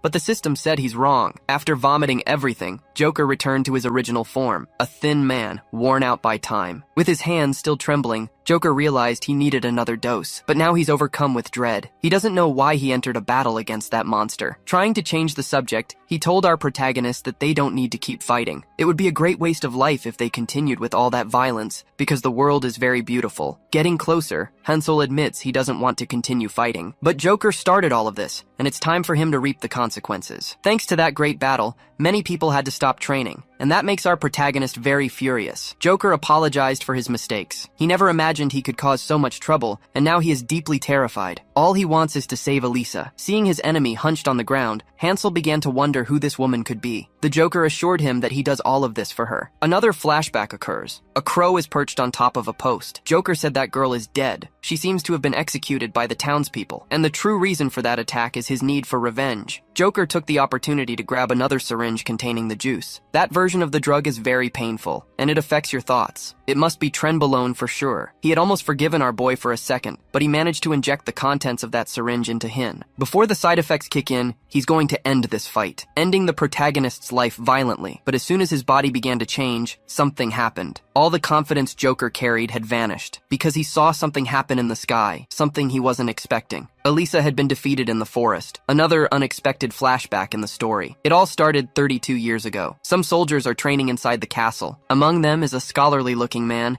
reading his book very calmly. This is Joker, at only 17 years old. He asked his friend why the people in that place don't have much mana. Weirdo has no idea what the answer is. This guy must be the feudal lord, but I could be wrong. Joker said that he is the next successor to that land, and should pay attention to Joker's discoveries. But the young feudal lord is very focused on his training, and he knows his friend will tell him what he discovered, whether he listens or not. Since he needed to recover from the exercises, the young feudal lord said he could listen to this theory. Joker said that mana is different from physical strength. It's a very delicate energy, and the more emotional a person is, the more smoothly the mana will flow through them. But in the country where they live, the rules are so strict that they are forced to suppress their own emotions from an early age. That's why they can't fully develop their mana, nor can they increase the size of their core. The young feudal lord said that this energy is the curse of mages, and that the physical power of their people is their greatest identity. Joker said his friend just said something a politician would say, a very offensive comment since nobody likes politicians. The young feudal lord suggested his friend abandon his studies. It was time for them to practice a bit, throwing a wooden stick in his direction. Since that sounded like a lot of fun, Joker agreed to practice. In a few seconds, they were exchanging blows. Even though he's a scholar, Joker knows how to use a wooden sword, and he manages to pressure the future feudal lord. However, the young lord is full of vigor. He manages to find an opening in the glasses wearer's attacks. After taking a few powerful hits, Joker fell to the ground, having been knocked off balance. The victory went to the young feudal lord. He now has 123 wins and 43 losses against that opponent. After they finished practicing, someone else joined them. It's their teacher, and the future general of that place, Miss Ryan. No joke, her name has already changed like 3 times in this story. Approaching them, Ryan said that Joker needed to hone his talent more, as he needed to increase his stamina. But the boy said he doesn't like fencing, but the teacher assured him that one day he would appreciate it. He just needed to get better. Just look at the young feudal lord, who clearly seems to enjoy every training session. However, he denies his own reality. That kind of training doesn't please him at all, yet he keeps doing it, until a completely new person interrupted the conversation, telling Ryan that Joker has no talent for this. These words were very offensive, and neither of the boys liked hearing that. Because of everything that happened, Ryan forgot to introduce this maiden to her students. From that day on, she would be training with them, too. This is her special student, and her name is Elise. She appears to be a very promising warrior. Overflowing with confidence, Elisa guaranteed she wouldn't be defeated, even if those two decided to attack her at the same time. Furious, the two decided to put this to the test, as they were facing a very arrogant woman. Elisa is fully prepared to crush these people's egos. She didn't like being underestimated just for being a woman, and now she charges at them like a raging animal. The young feudal lord and Joker realized they were in trouble. This woman is a real danger. After the beating session, the young feudal lord started to smile. Joker had to admit it, that woman is very strong. The young feudal lord had to agree with those words. But thinking about this woman, he realized she is very different from the nobles of this region. He can't find the right words to describe her, but that commoner has a very special charm, for she possesses a truly impressive beauty. After they were defeated, Joker started talking more about a dream he had. He decided he is going to marry that girl. This revelation left the young feudal lord very surprised, as he had surely thought the same thing. Noticing his surprise, Joker asked if something was wrong, and the feudal lord acknowledged that dream was too big, because Elisa isn't interested in men weaker than her, and she had said so that afternoon. Joker is terrible at fencing, but the boy had renewed his confidence, promising he would try even harder from that day on to become a strong and fierce fighter. So the two friends continued to practice, and slowly the score between them began to change. Joker's effort is genuine. He managed to increase his wins to 92, and after training hard, he managed to turn the score around, becoming the absolute best. After being defeated so many times, the young feudal lord doesn't know what he did wrong, as he used to win those battles with ease. Elisa was training with them, and asked if the young feudal lord would like to train a bit more with her. But the man's confidence had been shaken, believing he had been left behind. He said he couldn't train now, as he was very busy with official matters of the region. His father is furious. He allowed the boy to train in fencing, yet he still can't beat the other youths. The young feudal lord admits that perhaps he has no talent for this kind of skill, but his father remains furious. After throwing a wine glass at the young man's face, he said he doesn't want to hear it. He has only one son, who is a complete incompetent. The current lord's name is Leonardo. With his face covered in wine, the young feudal lord apologized to his majesty. Later that same day, it started to rain heavily, and the young feudal lord decided to isolate himself for a bit. Someone started approaching him, saying that the young prince might get sick if he stayed outside, but the young feudal lord said it was fine. Elisa ended up surprising him, saying that was utter foolishness. She can't understand how someone can say they're fine while looking so sad. Since he doesn't know how to enjoy life, it was time to join Elisa on her adventures. Walking through the city, The young feudal lord became intrigued. That woman smiled all the time, and he began to wonder if she was truly happy just by being with him. Conflicting feelings arose in his heart, thinking she might be interested in him and not Joker. If that's really true, he will become the happiest man in this land. The next day, they went to the training grounds inside the castle. Rumors are spreading around the place. Joker confessed his feelings to Elisa, but he was rejected. As soon as he heard this, the young feudal lord was filled with hope, believing he now had a chance. He decided to go to Elisa to confirm his feelings, believing she felt the same way. The idealistic young man is heading towards her, his heart overflowing with hope. His desire to love is so great that he's willing to abandon his own family if necessary, because all he needs to be happy is to be by her side. But as soon as he arrived at that house, the young feudal lord encountered something different. Through the window, he ended up seeing something he didn't want to see. He immediately became very upset, feeling rejected upon seeing Elisa in the company of someone else. Hatred seized his heart when he recognized the man with her. It was the Joker.